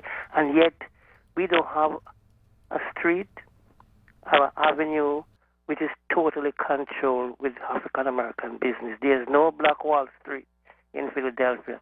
So it boils down to economics, period. Okay? So then therefore then, can we start a social bank where you make contribution? Simple things we can do for ourselves. And stop talking about white folks and Donald Trump going to do this. We have to do for ourselves. Simple thing. Cleaning the street. My solution is the garbage truck comes, I don't come. Each neighbor can sweep their sidewalk, put that simple thing in the garbage when it comes a week, put it in the garbage. Education, okay? We have to start to teach our kids at home. If you have a second grade education and you give that child that second grade education before that child go to school, that child is on its way. 80% of the African American who goes to college go into remedial program. Those are the things I'd like you to spend some time from. Asking white folks to save us. Yeah, I don't think anybody's looking for white folks to save us, to be, with all due respect. I don't think anybody's looking for that. Lastly, at least, let's deal with, have you ever been down to the border? To the southern border between Texas and Mexico? Yes, California. I have been to California. I have not been to Texas. Okay. You know my thoughts is, what? It might still very political. Mexico is taking back Southern California through proxy because I am seeing, when I go down to these factories and warehouses, I don't see no black people working. You don't see any black people working in California? That's a henny. I mean, literally speaking, very few. Okay? Okay. So my thing is this. I am an immigrant. Mm-hmm. I'm not against legal immigration. Mm-hmm. But illegal immigration coming from Central America is having a serious impact, especially for the black male as far as job is concerned. Mm-hmm. Let me ask you this. Where are you from? Jamaica. So when white folks came to Jamaica and brought black folks from Africa and enslaved them there in Jamaica, was that legal? You see, I'm not dealing with that. Well, I'm just saying, because when I hear about legal versus illegal in terms of immigration, I have to deal with the fact that the folks who are oppressing other folks are the ones who determine what was legal. All right, that's a human condition. So is what's happening with the Mexicans now. I think that's a human condition too. Yes, but the point is, based upon all the discrimination, let's do the polite then. Because the white boys bring us here and enslave us, okay, we should get the first priority as far as job is concerned, not the illegal who is having an impact. Because let me tell you, when you go into the factory, I know that black people or white people not going to go into those farms and do the agriculture. We ain't going to do that, okay? For instance, things that we used to do in the hotels, you see a lot of black helpers. Very few you go. Yeah, I hear you. I hear you. And I want to thank you so much for your call this morning on WURD. For me, when I think about legal versus illegal, whoever's in charge determines what's legal, and they determine it for their benefit. It's not for our benefit. Those laws ain't for, it's not to benefit you. It's really not. It's to benefit them. And guess what?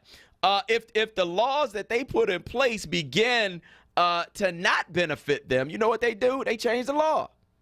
They change the law or ignore it, right? And so, that whole legal versus illegal and calling people illegal and all of that stuff, I'm not there. I'm really not, because I understand that the same way that we want to look at other folk is the same way that we were looked at, right?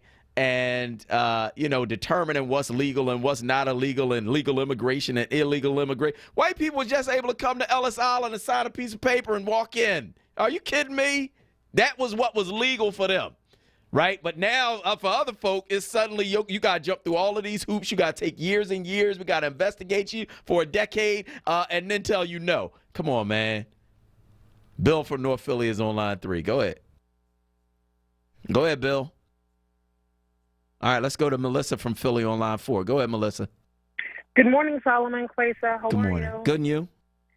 Good. I just want to tell you thank you. I really, really enjoyed the show this morning. Thank you. Even with the gentleman that called in and, had his opinion about who Donald Trump is. But I appreciate the fact that you gave him the opportunity to state his argument. Yeah. Even if we don't agree with people, it's still good to hear them out. Yep. But I just want to reflect back to one of the callers who called in, and he talked about black people not owning business or not employing a lot. And then you challenged him with the why, the structural, the institutional, and the systemic racism that prohibits us from moving forward economically. I said it before and I'll say it again, and I think one of your callers has said it as well. Black people need not look to any other ethnicity for validation. We just need not. I hear people say, we don't have a black Wall Street. We don't have to have a black version of anything. All that we have to do is work as a collective and maintain a sense of unity consistently, which is something that we have failed to do. Yeah. Even on our worst days, we still have to be consistent. I'll tell you this, and then I'm done. Like the other brother said on the phone, he said he has hope.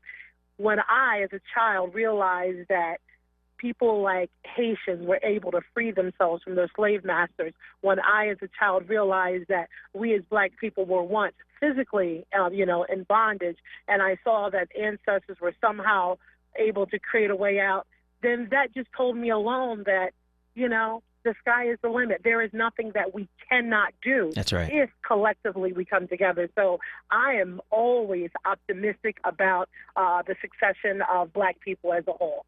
Mm-hmm. Me too. And I want to thank you so much for your call this morning on WURD Radio.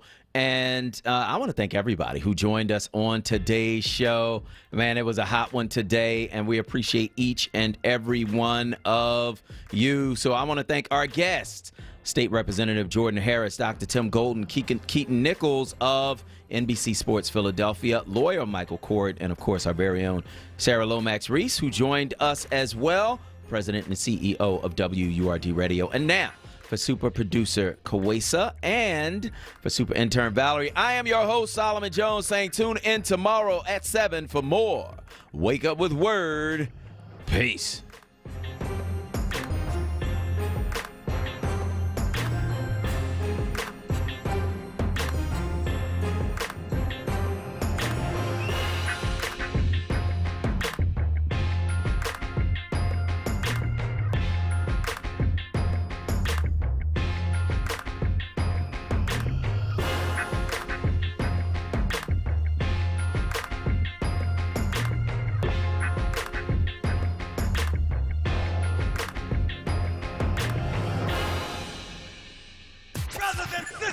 Don't miss The Source. Weekdays 10 a.m. to 1 p.m. on Word Radio. WordRadio.com and the Word Radio app.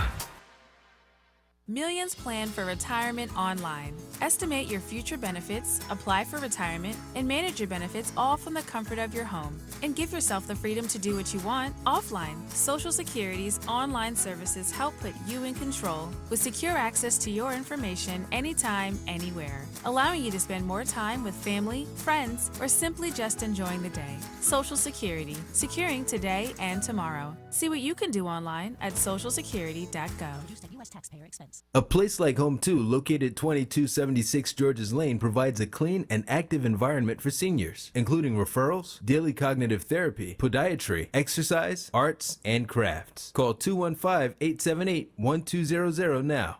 Drive in with Solomon Jones. Drive home with Charles Ellison. This is Word Radio, 96.1 FM and 900 AM WURD. Philadelphia, independent black media.